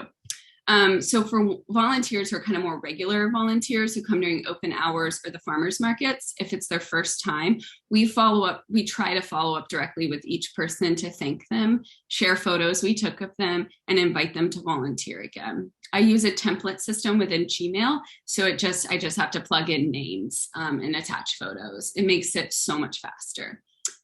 For large community events, we thank volunteers in our newsletters, which go out twice a month, and we always try to include a feature after a community garden day. And on our social media, stories are a great way to do this, because then people can reshare the photos of themselves, and it works like recruitment in and of itself, right? Some sites like LA Works allow you to bulk email all of the volunteers who showed up for the event. And that's nice. You can also bulk email through your own Gmail or something if you want. For corporate sponsors, a lot of the people who make the decisions for fundings are not based locally and not in California. So like Sprouts, for instance, is based in Arizona. The volunteers who can come work are not the ones who are leading the funding initiatives. So sending those photos in brief caps to everyone, both the volunteers and the people who facilitated the funding, is really important. It really lets them see the impact in real time, and also helps recruit other volunteers within the company who might be able to come. And sometimes you get people who are so excited by the pictures they see that they want to fly to California and come see it for themselves. And so Sprouts is our multi-year partner. They've been a partner of ours for several years, and they're going to extend that partnership. And so having that person come in real time and see the garden, help out at the farmers market, makes such a huge impact in, solidifying that relationship. So anytime you can just deepen that relationship, the better. I try to check in with past volunteers every few months and invite them to future opportunities. Some people can feel a little shy reaching out, so if you take that pressure away from them, it's nice. It just makes it easier for them. And most people enjoy knowing that you're thinking about them. So even if it's been, 3 months since they've come in, there's nothing wrong with shooting an email. If anything, it usually makes people feel better. So that's kind of all for the core presentation, but I'm super happy to answer questions. And I can also pull up that run a show if anybody wants to go through it in kind of a more detailed way. This is just a brief bit about the groups. This was Rothschild. They are a multi-year partner of us as well that just came on this year, and they gave a small donation, then had their team come out, and they enjoyed it so much that they wanted to become a lead sponsor. So that's really exciting for us. Sweet Green, we have a partnership where they come and do just volunteer work and occasionally provide food for those events. So there's really different ways you can incorporate corporate groups from funding or just volunteering. So there's a lot of different ranges. And these were both taken at our April Workday event. So I'm going to stop sharing my screen so I can see your faces and answer questions. I'm just jumping in because I'm in a car and I'm having to do many things. At the end, I saw some pictures when, and correct me if I'm wrong, I'm not going to. Did you have a group that would come out and help with community gardens, or just the community, like the financial end of it? I've seen pictures with groups of people, and I have a community garden, so I'm getting people to come out regularly has always been a challenge. So what I'm hearing is that something you do, or your group does, the Rough Guide. Mm-hmm. Yeah. So I could reach out to you and possibly get some people, or at least get a better understanding of how to get more people out to my community garden. Yeah, you can definitely reach out to us and we can give you like tips and some ideas for creating regular volunteer opportunities. Just one quick thing, when we started our community garden days, you know, we've had this garden for 17 years. We used to do them just like randomly once a month, like just whenever it was convenient for the schools and the educators. And instead we switched to every third Saturday of the month, and we've stuck to that for almost 5 years. So it creates a way for people to not have to keep in their mind a date or anything on a calendar. And it also crucially makes it easy for staff wherever we go, if we're at a party or we're, you know, at an event, to just be like third Sunday of the month or third Saturday of the month. We'll be there, rain or shine, come on through. And so I think creating as much like consistency to your offerings and creating events that you can advertise as special events, even if it's just like our work days aren't special events in the sense that it's really just mulching and a couple other key garden activities. But by framing them as events, it creates much more excitement. And so I really just think building that excitement is a key part to keeping volunteers coming. But if you do want to reach out, though, our website is on that slideshow, but also I'm happy to share my email with everybody. It's just elizabeth@gardenschool.org foundations.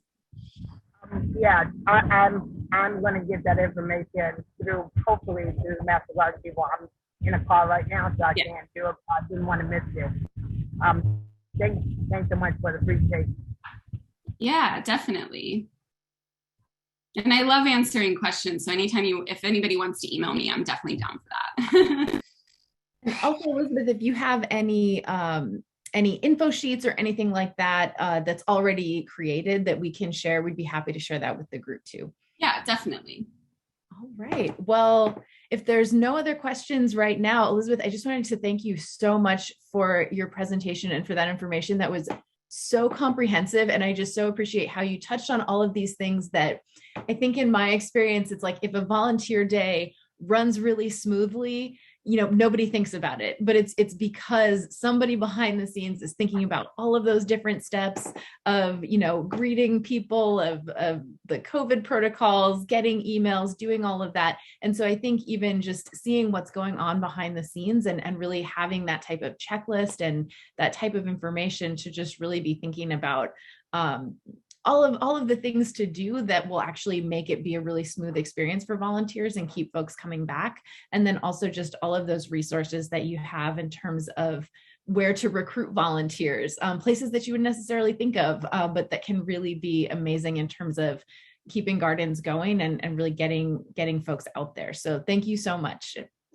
And now I know we've been speaking of breaks for volunteers. We're going to take about a 10-minute break right now. So let's have everybody come back at 10:46 and we'll see you in a couple minutes. Okay. So next up, we have Bree Wakeland, who is going to be talking to us about trauma-informed education methods. And she's also with the Garden School Foundation. So Bree, let me hand it over to you. Hello, everyone. Can you hear me okay? Right. I'm at the Arboretum, so it's a little bit of sounds of the cars going by. So can I share my screen too? Thank you. So yes, I'm following Elizabeth, who I just want to commend. She did such a great job. I also started with Garden School Foundation in about 2016. I was an intern. I was just really like a country kid, moved to LA and was looking for a way after many years here to reconnect. And that volunteer intern opportunity turned into a garden educator position, which I did until about last year when I had my son, when things got a little bit trickier to go back to work. And I've been doing workshops with them still because I love this organization so much. And I think Elizabeth really showed a good snapshot of the work that we're doing. So I'm so excited to be here with you today. And I hope you find this relaxing and informative, what I'm going to kind of go over. So I just wanted to quickly share. You can put it in the chat if you like. I'm not going to share, totally share my screen and present because then I'll get fuddled with the commands. So this feelings thermometer is something that we started using during COVID, during virtual learning. And if you want to kind of just check in with yourself, with how you're feeling, using this with kids, it's great. They could tell you the number, they could tell you a color, they could tell you the whole short sentence there. But if you want to throw it in the chat and just take that kind of temperature of how you're feeling. This is something that you could print there's lots of different versions of this online. You could print this out and laminate it and have it hanging in the garden space. Or I really want to do a larger sign of this. So if anybody wants a sign, you could reach out to me and we could talk about it. But I think it's a really great tool to use, even when kids are coming into the garden, or maybe a child is having some big emotions come up. You could just use it as a resource. So let's see. I have to say I am feeling about a 3, which is pretty good. I just taught yoga, so that's probably why I'm a 3. And then from there, I just wanted to quickly share a short video on empathy, because a lot of this is about empathy that I'm going to go over. So if you can't hear it, let me know.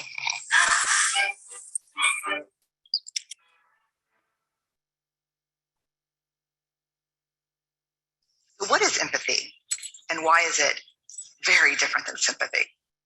Empathy fuels connection. Sympathy drives disconnection. Empathy, it's very interesting. Teresa Wiseman is a nursing scholar who studied professions, very diverse professions where empathy is relevant, and came up with 4 qualities of empathy. Perspective taking, the ability to take the perspective of another person or recognize their perspective as their truth. Staying out of judgment, not easy when you enjoy it as much as most of us do. Recognizing emotion in other people and then communicating that. Empathy is feeling with people. And to me, I always think of empathy as this kind of sacred space when someone's kind of in a deep hole and they shout out from the bottom and they say, I'm stuck, it's dark, I'm overwhelmed. And then we look and we say, hey, climb down. I know what it's like down here, and you're not alone. Sympathy is, ooh, it's bad, no, you want a sandwich? Empathy is a choice, and it's a vulnerable choice, because in order to connect with you, I have to connect with something in myself that knows that feeling. Rarely, if ever, does an empathic response begin with at least. And we do it all the time, because you know what? Someone just shared something with us that's incredibly painful, and we're trying to silver lining it. I don't think that's a verb, but I'm using it as one. We're trying to put the silver lining around it. So I had a miscarriage. At least you know you can get pregnant. I think my marriage is falling apart. At least you have a marriage. John's getting kicked out of school. At least Sarah is an A student. But one of the things we do sometimes in the face of very difficult conversations is we try to make things better. If I share something with you that's very difficult, I'd rather you say, I don't even know what to say right now. I'm just so glad you told me. Because the truth is, rarely can a response make something better. What makes something better is connection. So a couple other books I just wanted to recommend that I found really helpful is this How to Talk to Kids, How to Talk So Kids Will Listen, and Listen So Kids Will Talk. I've read this one, or in the middle of it right now on Audible, and then How to Talk So Little Kids Will Listen.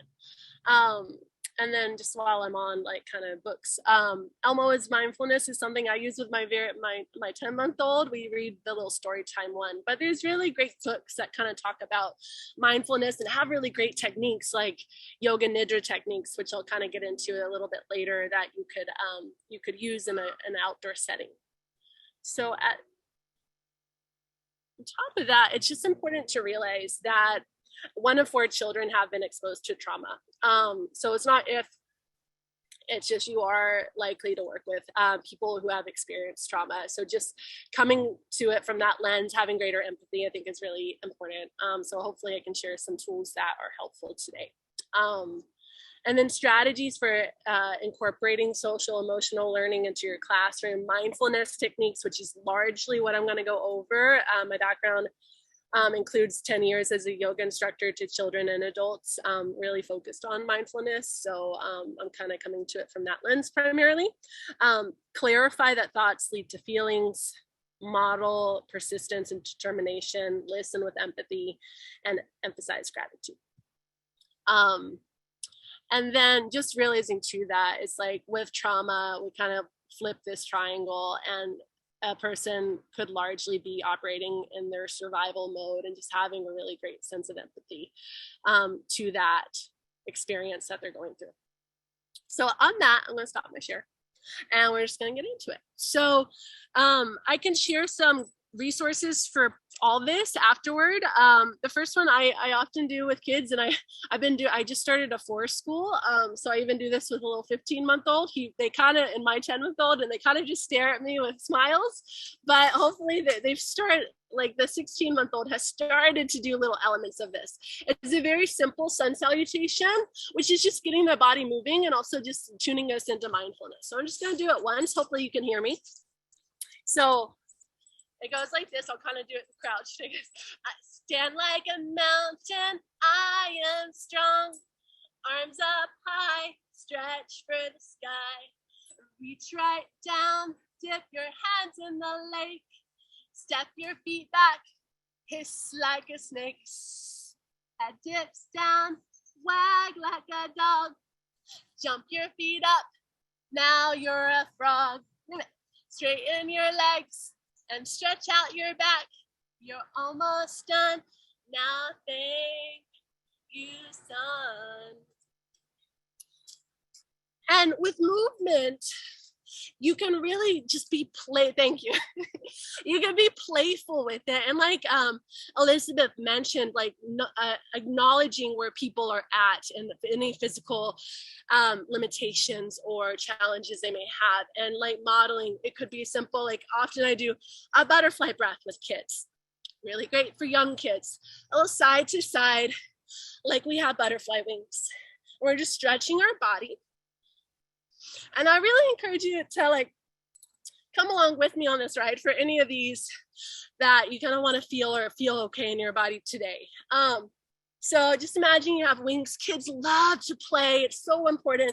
And imagination. So asking, what color wings do you have? Where are you flying? Anything like that. Being really creative.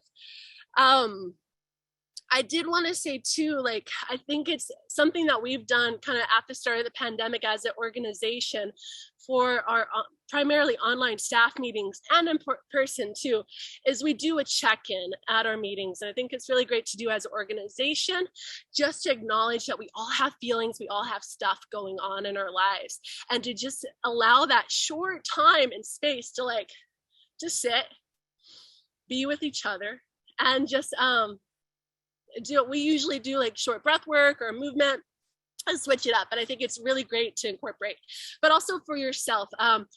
when I was doing as a garden educator, and even as my role as a forest school leader right now, is like in the morning, I just take 3 minutes even to move in my body, and then also just sit there and tune in. And it's been an amazing shift, and it just sets my day so I can show up for other people, and I can show up for myself too. But with like, often I hear you want to be, I encourage you to just be inclusive. With trauma, it's just like we want to be so mindful and empathetic with our words. So using inclusive language, like we often use y'all or you all, hey everyone, instead of like boys and girls. And also with like, I often, when I'm leading a breathwork to children, I give even adults, give an offering to close the eyes. That might be traumatic for people to close their eyes for whatever reason. And so just having that be an offer instead of a demand or command. And different, so I'm going to go over a lot of breaths kind of quickly, but I'm going to try to take my best to kind of be mindful about it. So what's called a dandelion breath or a birthday candle breath is like, you could have the kids imagine that they have holding a dandelion and they're going to try to blow all those beautiful seeds away. So just big breath in, watch them blow away. And you do it a few times. It's helpful to do it maybe 5 times, even 3 times. I would say even with the 15-month-old, I'm watching over like the simple thing. He can, if I'm really like exaggerating with my breath, that he can tune into. So it can even work with very, very young children. Just like, I feel like you have to just keep it simple. In general, it can be helpful. With very young children too, or maybe people that are very kind of wound up and you need to settle the energy, you could play with loud and quiet. So, okay, let's breathe and have it be very quiet. Can you hear your breath? Have it be so quiet. And then have them breathe really loud. Just and then I would go back to like, okay, what's in the middle? What's that? Just somewhere in the middle. And it always like demonstrating, even if they don't do it, always being confident and playful. Like kids really respond to playfulness. Playing with like the senses. So you could give each child a leaf, and this could work for the sense of sight, just taking a few breaths, encouraging silence as best you can to hold the space, and just having the kids explore their sense of sight, which is so often involved in like curriculum, is exploring the senses, especially for very young children. So they could even just look at let's focus on our sense of sight. And just looking at both sides of the leaves, notice the edges of the leaves. Is the leaf small or large, etc. They could focus on the feeling, sense of feeling. How does it feel on your hand, in your fingers?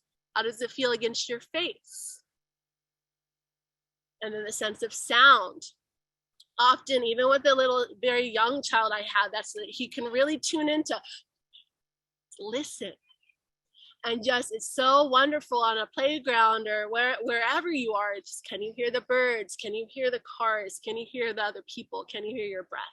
So just exploring the senses and like sense of taste. If you have something that the people could taste, the children could taste, they could just focus their awareness on that sense of taste. Silent exploration.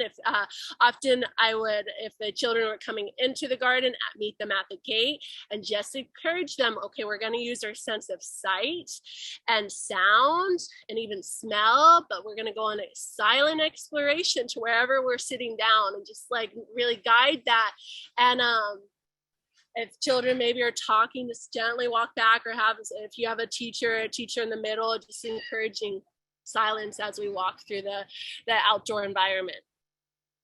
Another one I just learned is like, have you imagined that your feet have nostrils, and we're gonna breathe through the earth into our feet. So breathing in, like our feet have the soles of our feet have nostrils. So a very grounding practice. Can be a little silly, and that's okay. If the people you are working with are older, they can maybe put their hands right beneath their collarbone and imagine you have nostrils right here. Just encouraging a deep like breath in the rib cage, in the heart area.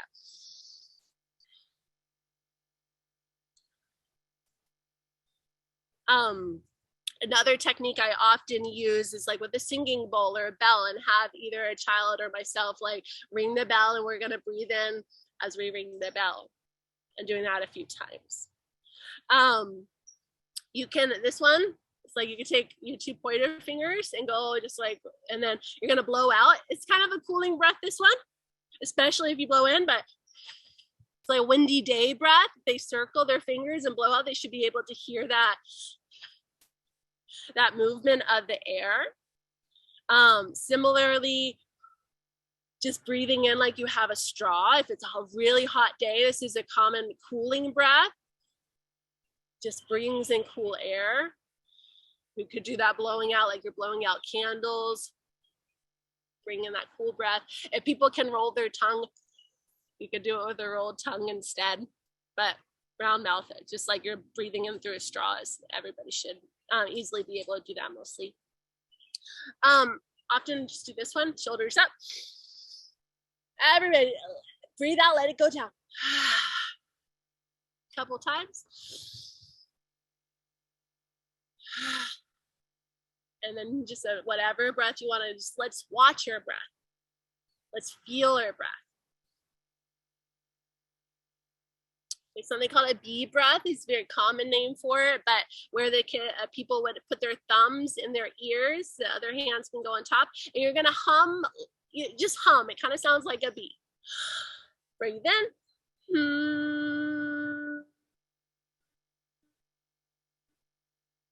And they can do it a few times. So it kind of, at least for me, it can really kind of snap you out of everything. So like kind of takes you in really quick. Making like garden activities fun. Like if you're digging, like let's pretend we're digging with our breath. So chopping. And then the last one I kind of wanted to share, wanted it to be more of an experience, is what's called Yoga Nidra. It means yogic sleep. The Sesame Street or Elmo, whoever, like they made a book. It's a nighttime book, but it has a body scan in it. So that's really coming directly, at least in my understanding, from Yoga Nidra, which is a part of yoga that has had the most research done, thanks to the US military.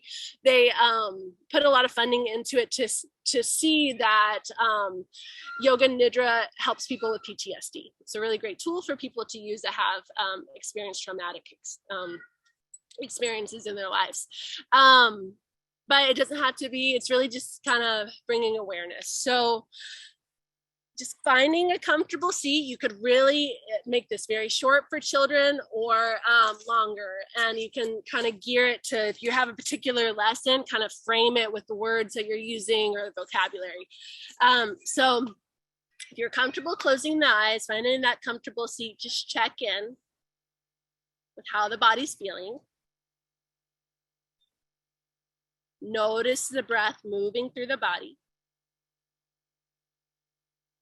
And then become aware of the sounds in the environment.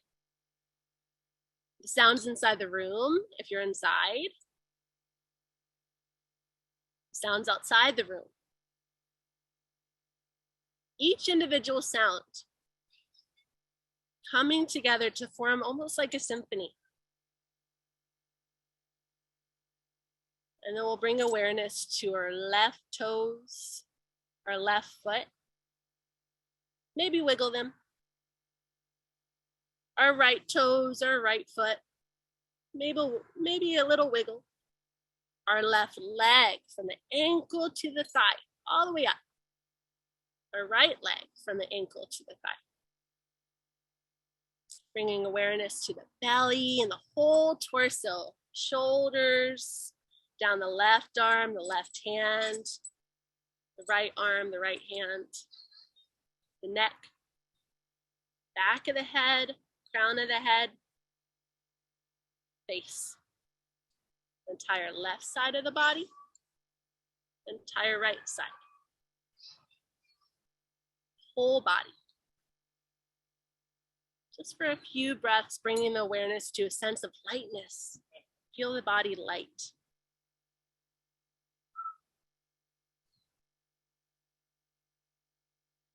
Starting to count down from the number 7. Silently. If you get to 0 or lose track, just starting again at 7.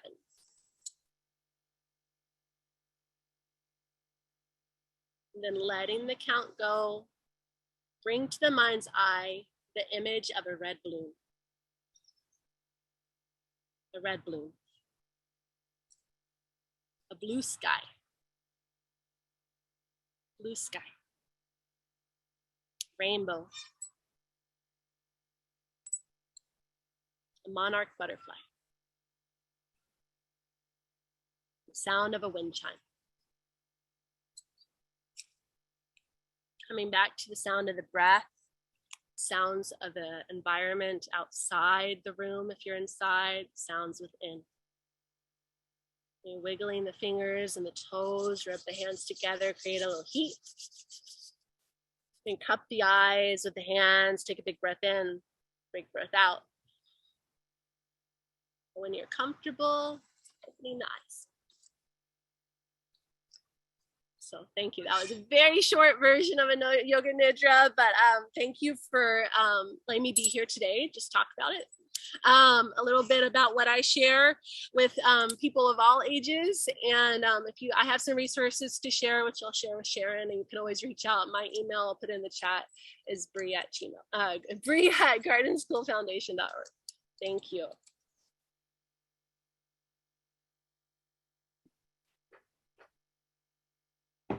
Wow, well, thank you so much, Bree. I'm so relaxed now. Does anybody have any questions for Bree? I had a question or a comment, just because I've done some yoga and maybe she can, expand. But I loved all her breathing techniques and they're great. One generalization I've learned in the little yoga I've done is that the breathing that is exhaled through the mouth is more of a body warming breathing versus like constricting the air by putting, say, the Ujjayi breath, where you're putting the tongue up to the roof of the mouth and you're breathing out through your nostrils, is more of a relaxing breath, so you can do more movements and just relax in general. So maybe she could just tell me if I'm on the right track there, or is that's a good note. Yeah, breathing out through the mouth is, a lot of times I use it as like a releasing breath. Like if there's any tension, breathing out through the mouth can kind of let you just go, like let it go. So with yoga, I usually use it. People are very warm, like doing sun salutations, or it's a very energetic practice. Breathing out through the mouth, if they're doing Ujjayi, which is a warming breath usually used for like sun salutations or in a yoga, like a really flow type of yoga practice, breathing out through the mouth can be cooling. But like my experience here and now, if I breathe out through the mouth, like you're saying, it does feel more warming. Ujjayi is tricky too. I've never used the top of the mouth with Ujjayi. I usually, and it's tricky to teach kids that, I would say, but it's like in and out through the nose, feeling the breath at the back of the throat. When you breathe out through the nose, it kind of sounds like Darth Vader or the ocean. But I don't know if that was helpful. I'm happy to have a sign. Like we could talk about breath all day if you want to reach out. Thank you. I've got a yoga classes where the breathing's not addressed, and it's always the worst classes. Like it's all about that. It's all about the breathing. So thank you for the time. It is. And that's unfortunate in the West. Like we've really watered down yoga, and it's part of like, it's like cultural appropriation, where we have to be really mindful and respectful to this ancient practice. And that's a big part of it. Unfortunately, in the West, we focus a lot on the movement, which is not the only thing in yoga. Thank you. I was trying to raise my hand, even though I definitely want to give you applause for that a wonderful presentation. When Sharon and I were doing focus groups a couple months ago with MGs about how their school garden experience has been going over the last couple of years, especially given COVID, the pandemic, schools open, schools closed, just all the upheaval. A number of people reported to us that kids are having a lot of emotional challenges. There's more behavior management issues in classrooms than there used to be. And I was just curious, like as a garden teacher or as an MG who's working directly with children in a garden setting, like how would you employ some of these techniques in the moment if there's a child who's having difficulty, whatever that kind of difficulty might be?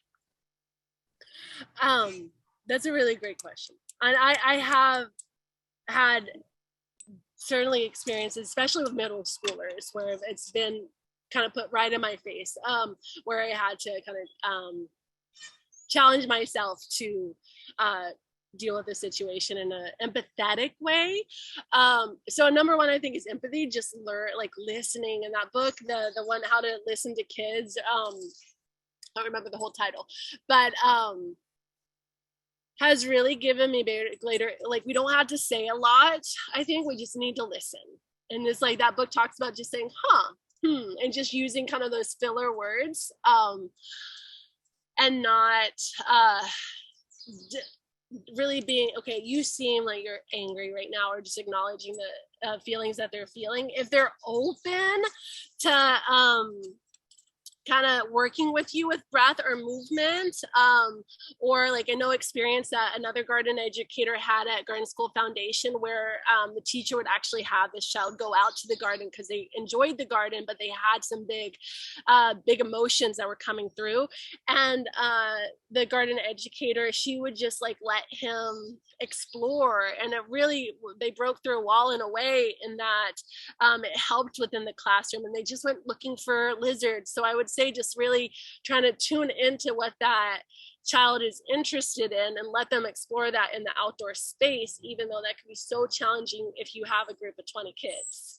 I've experienced like when people, like maybe kids being really playful with the breath, like they exaggerate, hey, we're just gonna do 5 breaths, and kids are like like being kind of over the top about it.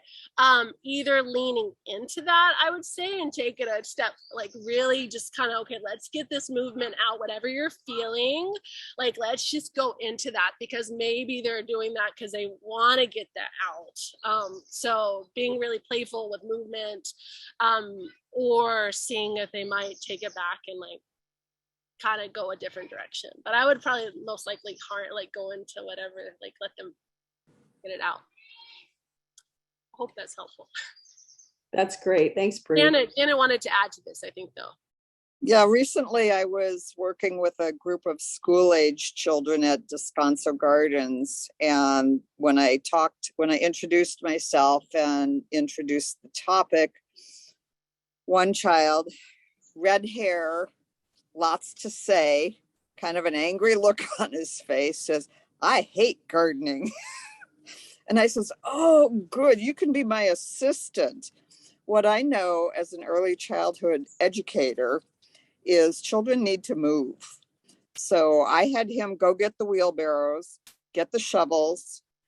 I put him in the first group of children with a partner to walk up to where the compost was, which is quite a ways, fill the wheelbarrow with soil, bring it back, put it in the bed, more shoveling. It's more physical activity.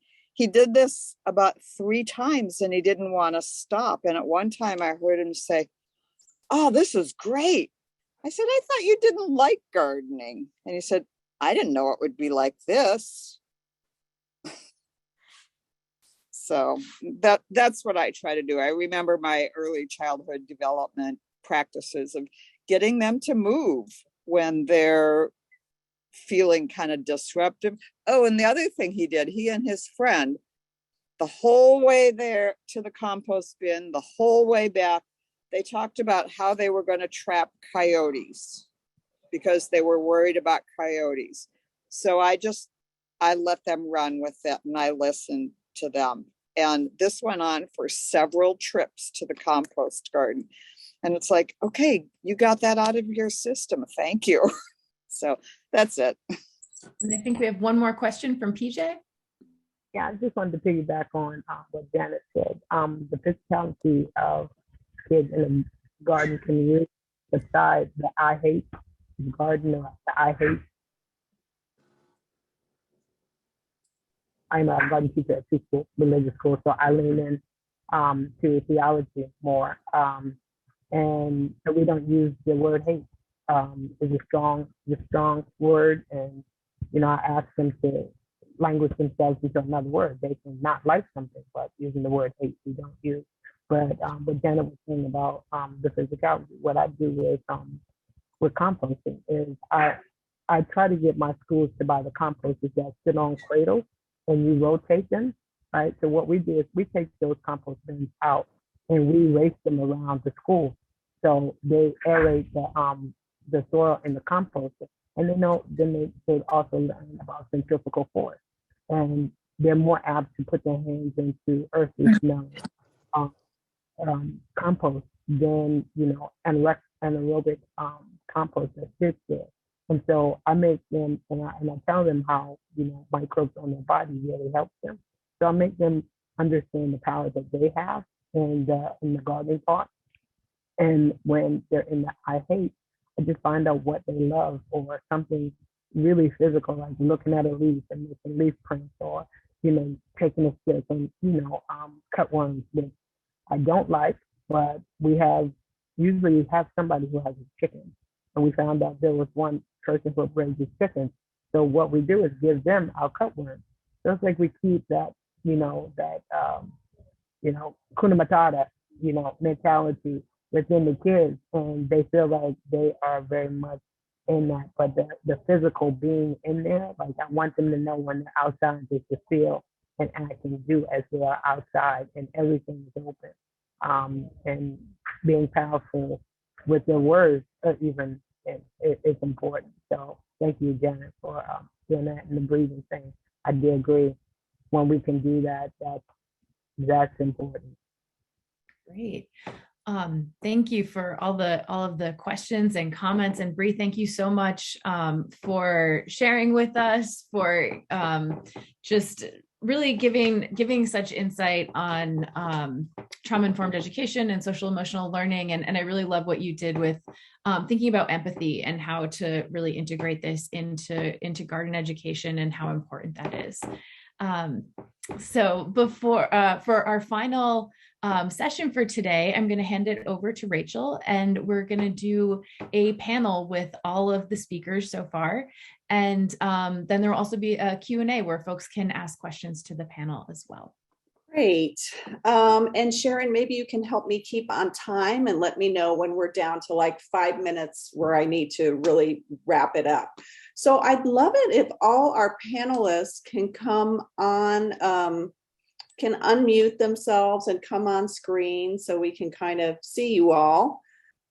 Hopefully I've got some of you, and I want to leave plenty of time for people to ask questions, but I did have a couple of questions that I wanted the panel to kind of give a response to. And I think one is helpful for especially new master gardeners who are maybe just doing their first volunteer opportunity at a school. They see a volunteer op, come out on the collaborative tools to come out to a school that wants to have a school garden and needs somebody to come and help them get started. These are very, very typical kinds of volunteer ops that we get from schools. Hey, we don't know what we're doing. We want to have a school garden. Come and help us get started. And then a new master gardener who may feel a little intimidated to begin with gets to the school and meets with the principal or whoever put the call out for help. And they find that this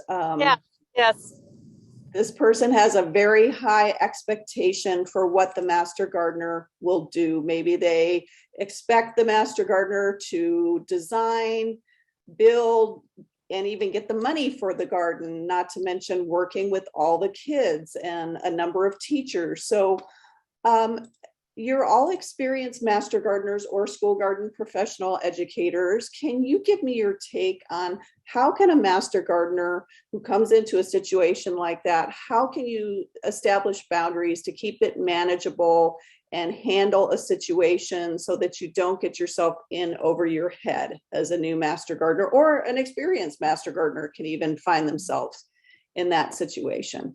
So who would like to take an answer at that one first? I'll go.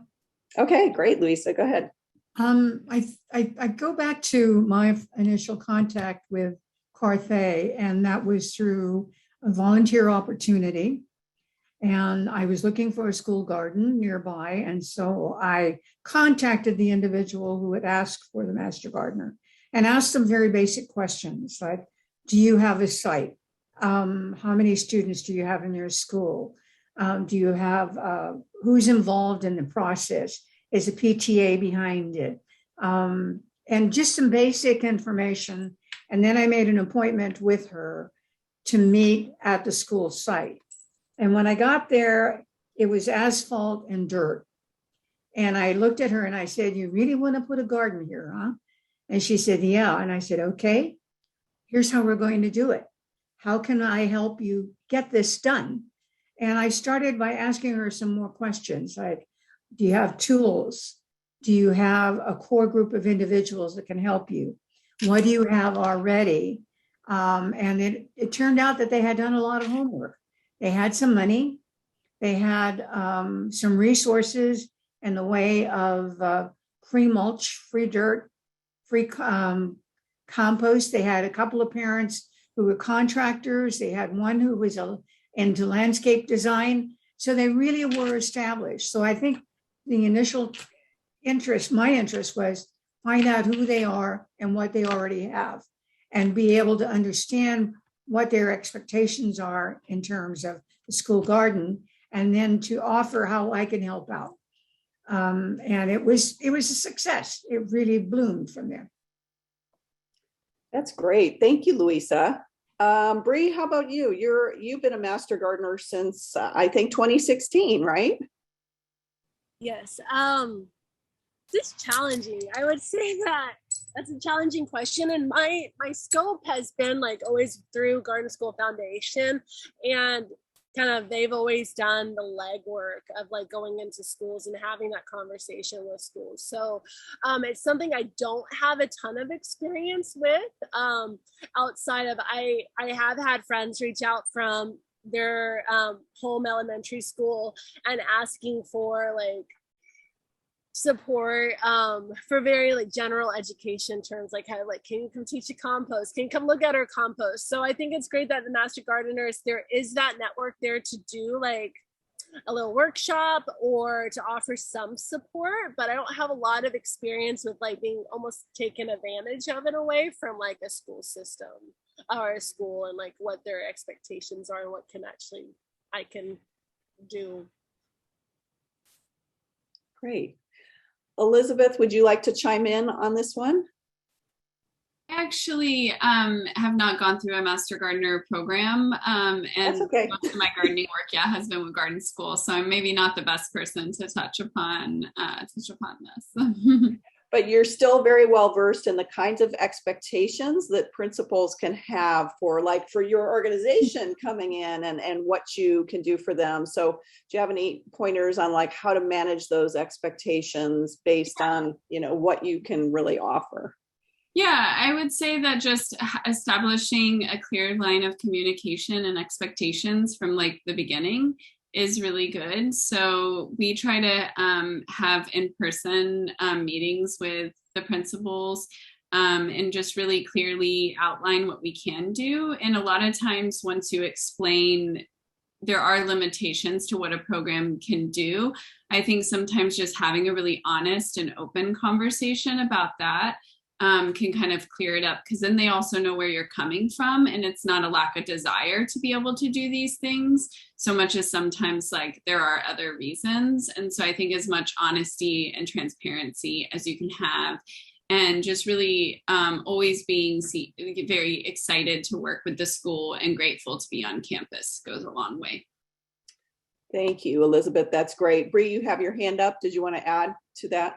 Yeah, it just made me think about, like, I would say that having a close connection with the PTA is very important. Often they are the ones that are going to provide funding.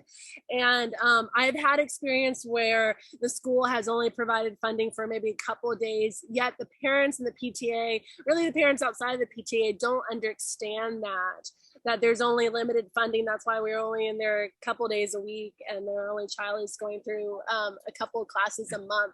So I think just having very clear communication, if you're working with a school, trying to form those connections with parents as best you can, talk to the families and the PTA.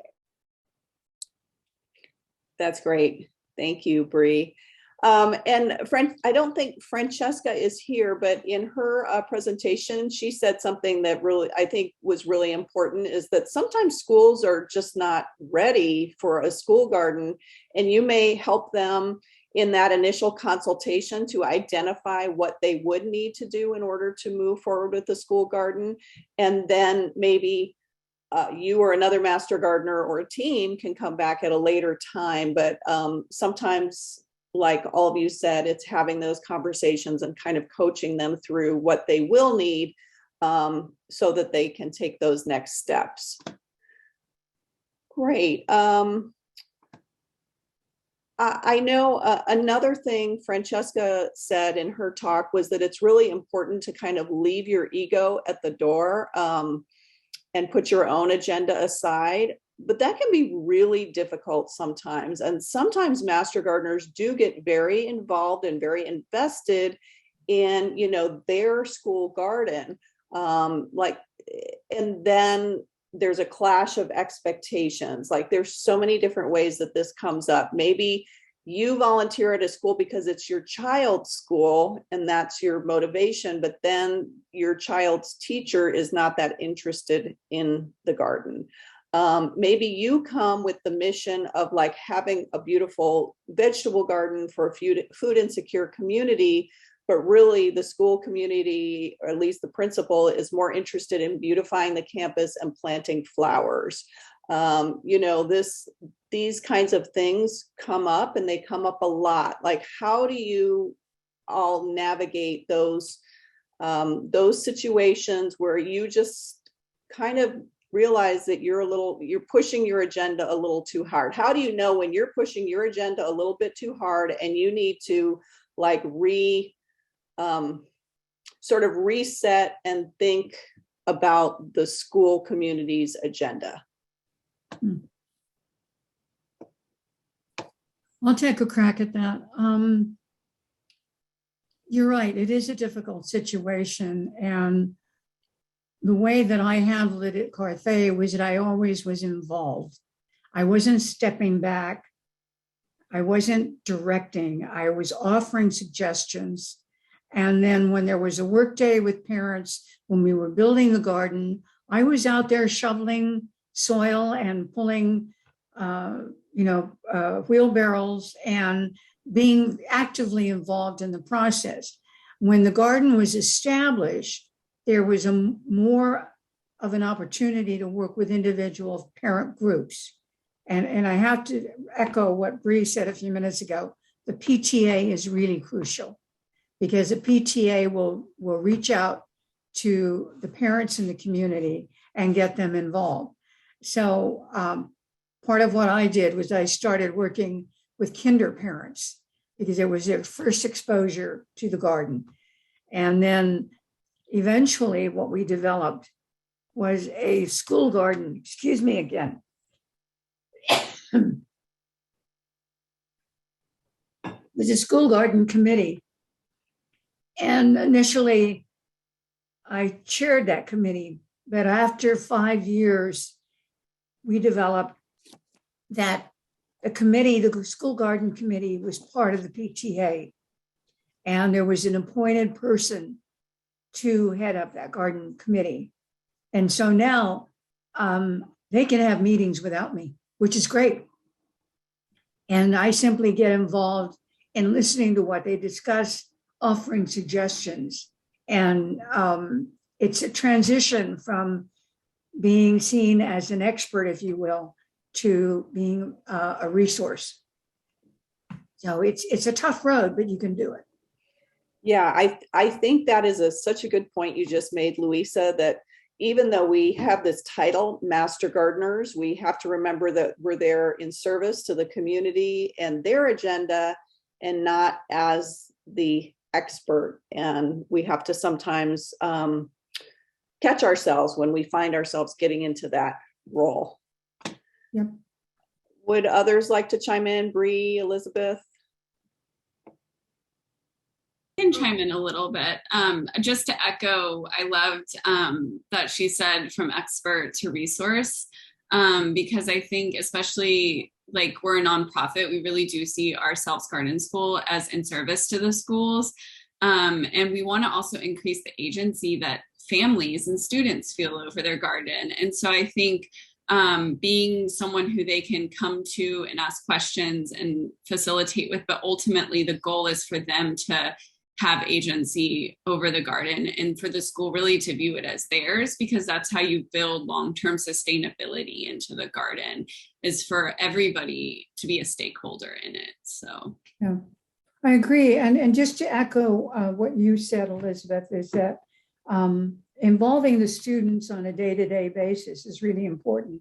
We had a load of mulch delivered to the school several years ago, and during recess, I provided 5-gallon plant containers, and the kids shoveled the mulch into the containers, and they went into the garden and they spread mulch everywhere.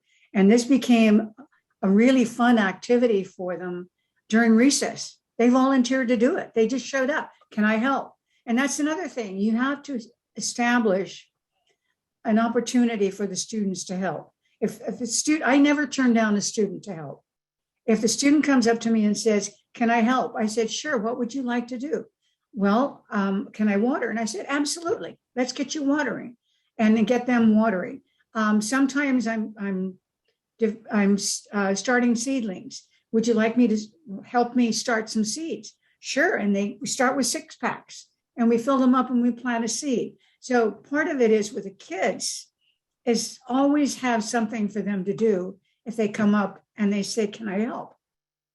And there's always something for them to do. Watering or starting seedlings, or for example, our kids compost. They take the school compost, they take leftovers from the school lunches and put those into the compost. They turn the compost. In the evenings, we have chickens. In the evenings, they put the chickens back in the coop. And so it's one of those things where they have regular tasks that they can do. And these are the older students, obviously, the 4th graders and the 5th graders. But part of it is always have something available for them to help in. If a parent comes by, the same thing. How much time do you have? Okay, we can do this in this amount of time. So always have something in the back pocket that you can say, yeah, you can help out. Here's several things that you can do. What would you like to do? Wonderful. Thank you, Louisa. Bree, did you want to chime in on that? Yeah, a few things kind of came up in my head. I think also just having that like connection to the families is really hard in some schools. Like you just sometimes they don't come to the PTA meetings or whatnot, but trying your best to have that community, so people are coming to work days if you have regularly scheduled work days or community days. And often like at 24th Street in the past, at least, we had in some of our other gardens, we'd be open during like recess times. You had to communicate with the admin and make sure that's okay with the school. But that's another way to just have more opportunity to have kids in that space, because I know I've had kids be like, it's okay if I go to your garden, it's not my garden. So I always just make sure to say it's your garden, it's our garden. And then besides that, I think that also something I've seen is that with scheduling, like you mentioned, like maybe a teacher isn't into nature in the garden. I've totally experienced that.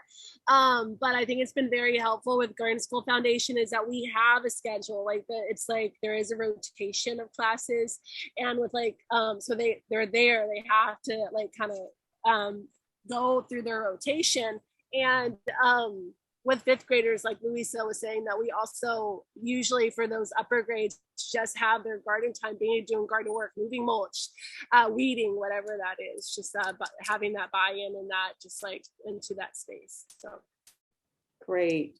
Thanks for all these wonderful suggestions. I will say too, like join your PDA meetings, and like I have seen in PTA meetings, try to get on the agenda and talk about it. That's how I just get more buy-in and have more voices heard, so it's not only your voice. Wonderful. Well, let's open it up for a few audience questions. Why don't you all, if you have a question, please use the feature where you can raise your hand, and I will look for you and call on you. Or if it's easier for you to just unmute yourself and ask the question, that's fine too.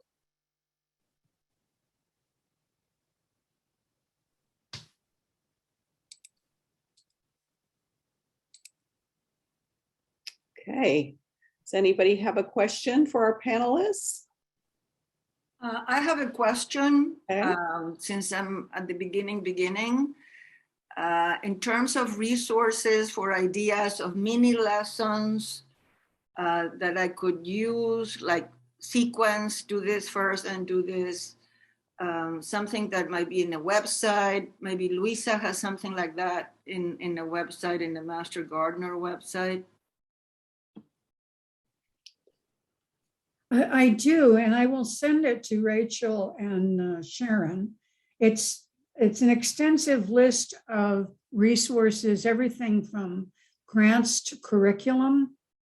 And a couple of resources that I can give you just off the top of my head is the Junior Master Gardener program out of Texas A&M has a really good curriculum, and they have lots of activities, and they're free. You can go through their training, which is an expensive process because you have to go to Texas. But you don't have to do that. You can simply go online and look at some of their offerings. There are lots of resources, and I'll send that to Sharon and Rachel, and they can post it for you. It's something that I'm constantly working on. I've been doing research on volunteer opportunities and grants for about 20 years. So it's an extensive list, but if you're looking specifically for curriculum and class activities in the garden, you'll find some resources there. Great, thank you. You're welcome. And I also just wanted to chime in really quickly and let folks know that one of our upcoming sessions will be specifically on curriculum review. So lots of folks are going to come and talk about different school garden curricula that they use, and definitely wanted to echo some of the ones that have come up, like Life Lab, USDA. There's a lot of different information, and if folks send stuff to us as well, we can share that out too. Yes, and let me give a plug for the Master Gardener School Garden Network, which Louisa kindly coordinates. If you're not aware of it, it's a great group of MGs who are focused on school garden work, and Louisa sends out all kinds of resources via email. So Louisa, do you want to say anything else about the SGN? No, if you're not on the roster, email me, and I will put you on the roster. And the benefit of being on the roster is you get all the updates in terms of grant opportunities, of upcoming conferences and meetings, and you get the automatically you will get the resource list that I was just talking about. What I need to know is your name and full name and the school where you're working and your preferred email address. And then I'll put you on the roster. There are about 90 Master Gardeners on that roster right now. So you're in a unique group. And we hope that in the future, we'll be able to have in-person meetings at the various school gardens, because some of the school gardens are really doing a terrific job. Eagle Rock is one of them. Another one, of course, is 24th Street. We have Westminster in Venice that has a terrific garden. I'll put in a plug for Carthay. It's doing great. And what we want to do is we want to visit these various gardens. So maybe when we have in-person meetings, separate perhaps from the monthly Master Gardener meetings, we'll be able to do that more frequently as we have done in the past. So send me your name, your email address, and the school where you are. Could you put your email in the chat, Louisa? And a couple people put their information, but it might be more effective to email Louisa rather than putting it in. Yeah, let me put it in right now. Yeah, great. Okay, other questions for our panelists?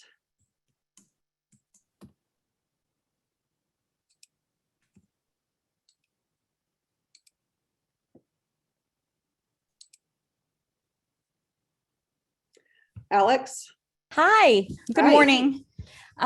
Thank you for a lot of the lessons today on mindfulness and checking our egos. I feel like it's something I really struggled with at like my first school because there were a lot of involved parties, and I talked to Rachel extensively about it. One thing that I'm trying to do is combine zero waste with some of the, I've had better success recently doing science standards and tying that into the garden. So I had some of the girls that were like, ew, eek, work on some of the bamboo structures for shade protection at San Pasqual Elementary. One thing I've seen a lot of is when the girls in the upper grades have male teachers, the male teachers step in to fix things for them. Or, and I don't want to be disrespectful to the teacher because they really mean well. They're with these kids every day. They understand them, but I feel like some of these girls are perfectly capable of doing it. Is there a way to navigate that without being, I guess, direct and saying like, no, they got this. And like, usually I'll be jokey about it, but I don't know how to level set expectations with the teacher because they don't do this with male students. Interesting challenge. Panelists, would one of you like to make a suggestion about that? Wow, that's a tough one. I try to communicate with the teachers as often as possible, particularly if they are showing a really great interest in the garden, and I want to make sure that we're meeting their needs and their interests. And then one of the things that I try to get across to our volunteers, and I share that with the teachers in a very subtle way, is that I don't let male volunteers be with a group of young girls in the garden alone. It's just a philosophy that I have, that I don't want that situation to be potentially a problem. And we've had a volunteer in the past, and the girls were gaga over him, frankly. You know, they thought he was the cat's pajamas in my generation. And I finally talked to him and I said, if you're going to be in the garden and you're going to have a bunch of kids around you, make sure that there's somebody else with you. And I talked to the teachers in the same way, in that if you're going to be in the garden and you're going to have students with you, and the girls, maybe one of our teachers is very good looking, and you know, you have these young girls in the garden with you, I make it a point to be in the garden at the same time, or I have a parent be in the garden at the same time. So it's one of those situations where you can engage the young women and get them excited about some of the things that we're doing. And you get them to the point where they'll look at you and they'll say, gosh, I feel so special. This is really a great garden. I'm really enjoying what I'm doing. So you change the focus a little bit, and you empower them to do things themselves. And I think that's the key thing, is to empower them to do it. Yeah. And then always work with the teacher, so that the teacher is not out there by themselves. They're either working with a master gardener or they're working with a parent who is in the garden frequently, so that you don't have those situations happening.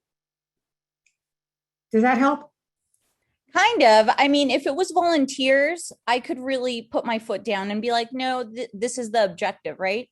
But this is like a big burly guy who commands presence, who's like, you know, a little assertive about his skills in building. So it's part him, you know, beating his chest and testosterone.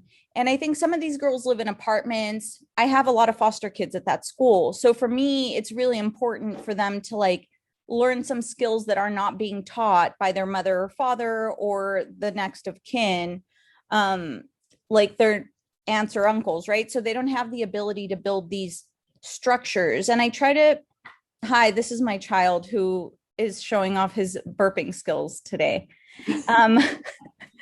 Okay. Rachel, this is what I'm talking about.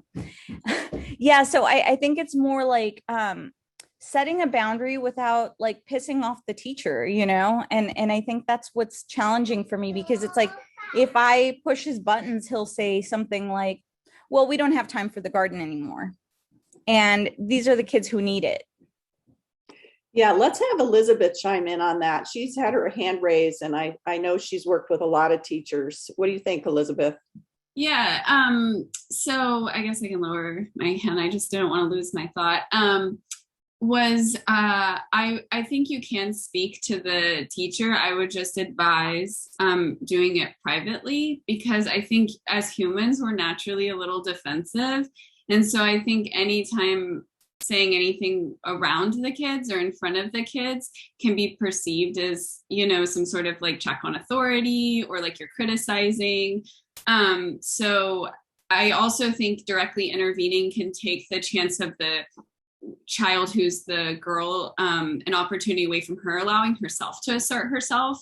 Because I think sometimes when we step in as adults, we mean really well, but we're actually then kind of doing the same thing that he might be doing. And so I think one way, if you really feel like you need to intervene in the moment, is to give something from your own experience and be like, hey, when I was a kid, I really enjoyed getting to figure things out for myself. Maybe she, kind of more like that approach, because then it's something about you. It's what you prefer instead of something that he should be doing differently. And I also think you can just speak to them outside of class in a really friendly way.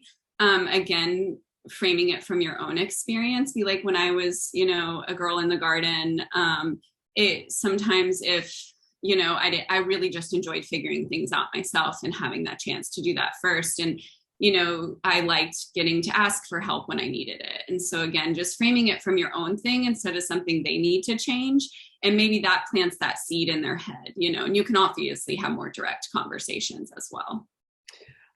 Thank you so much for that, Elizabeth. Bree, you have your hand up. Hopefully you can hear me okay. Yeah, I totally agree with Elizabeth, having a one-on-one conversation. It can be so hard. I know I've been scared to talk to teachers in the past. But just like, I feel like how you just said it, gave that question, it's like just approaching them that way. And just like, I think allowing teachers to know in advance, this is what we're doing. This is maybe what I'm looking to accomplish with this lesson or to offer to the students. I think can go a long way. And also in that regard, like with regard to like zero waste, it's like I did have it was via Zoom lesson a year ago or so. But I had a teacher stop me mid-lesson because she didn't agree with a particular video that we have in our curriculum that talks about kind of greenhouse gases in the meat industry. And I had to go to I let Garden School Foundation know, my supervisor, and then we ended up having a conversation with the principal, just because I think sometimes, depending on the situation, you might just have to bring in a third party to kind of just level it out. So yeah, that's what I'd like to add. Thank you so much. Those were all such wonderful ideas and thoughts about what is a tricky situation talking to teachers, but I feel like with what all of you said, I could confidently handle a situation like that. Those were wonderful ideas. Sharon, I think at this point, it's a good time for us to say any final words and then adjourn for the day. What do you think? Yeah, that sounds good. We're just right on schedule. So this has all worked out really well. I just wanted to say thank you so much to all of our speakers today. You have all provided such amazing insight and information and inspiration too. Like I think just after this, I'm just really feeling ready to go, and just really appreciate all of that. Again, we will be following up. Please share any resources that you'd like to share with the group with me or Rachel, and we will make sure to send those out. It will probably take us a little while to get everything ready to go. So we won't have the recording ready tomorrow, but we will have it ready as soon as we can, and we'll send out a reminder to everybody who's attended about that. And speaking of attendance, let me get this link for everyone and put this in the chat. Okay, so here is our evaluation form. I recommend just start getting right in there and filling it out right now. That's definitely the easiest thing to do. And again, this is how we are tracking attendance. So it's very important to us to see the attendance. I think this is something that also came up.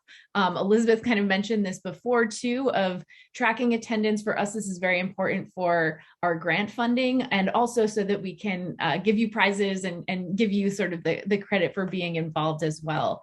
And I think that is mostly everything that we wanted to cover. Our next workshop is going to be on Saturday, August 20th at 9 a.m. And at that workshop, we're going to be focusing on boosting school garden production and some different techniques for that.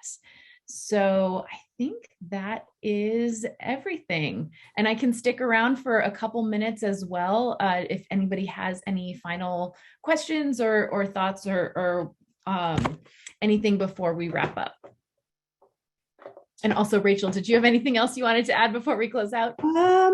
No, did we mention that if they want the basket of prizes that they need to attend at least 2 live, and then they can do the other 2, watch the recordings? Is that did we say that already?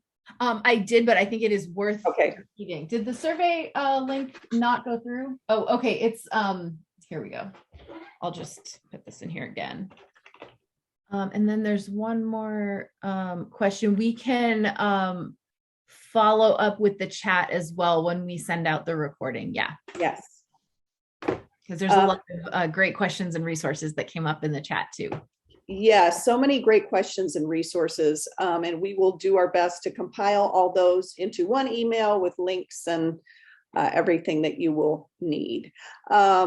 One last thing I wanted to say, Sharon, was to I know the Master Gardener program sends out lots of like announcements and policy info, but we were able to extend the policy 1 year where another year where you can get volunteer hours for physical labor in gardens. And I think that's especially important for our school garden group, because it's been so hard to, like, with COVID and everything that's happened, like to do quote unquote regular Master Gardener stuff at schools. There have been so many barriers. So if what your school garden needs is like helping to clean it up so that, you know, the kids can go back to doing work in the garden, that's okay. That's okay for another year if you want to do that. So I just wanted to make sure everybody saw that. I know Louisa sent it out. I know Valerie sent it out, but I wanted to make sure to mention that as well.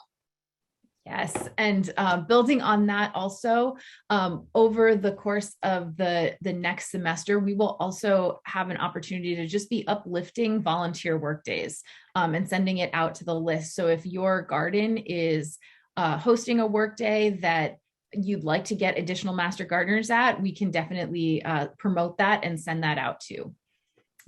And okay, well, I think that is it. Thank you again to our speakers. Thank you to everyone for coming. This has been amazing information and a really great discussion.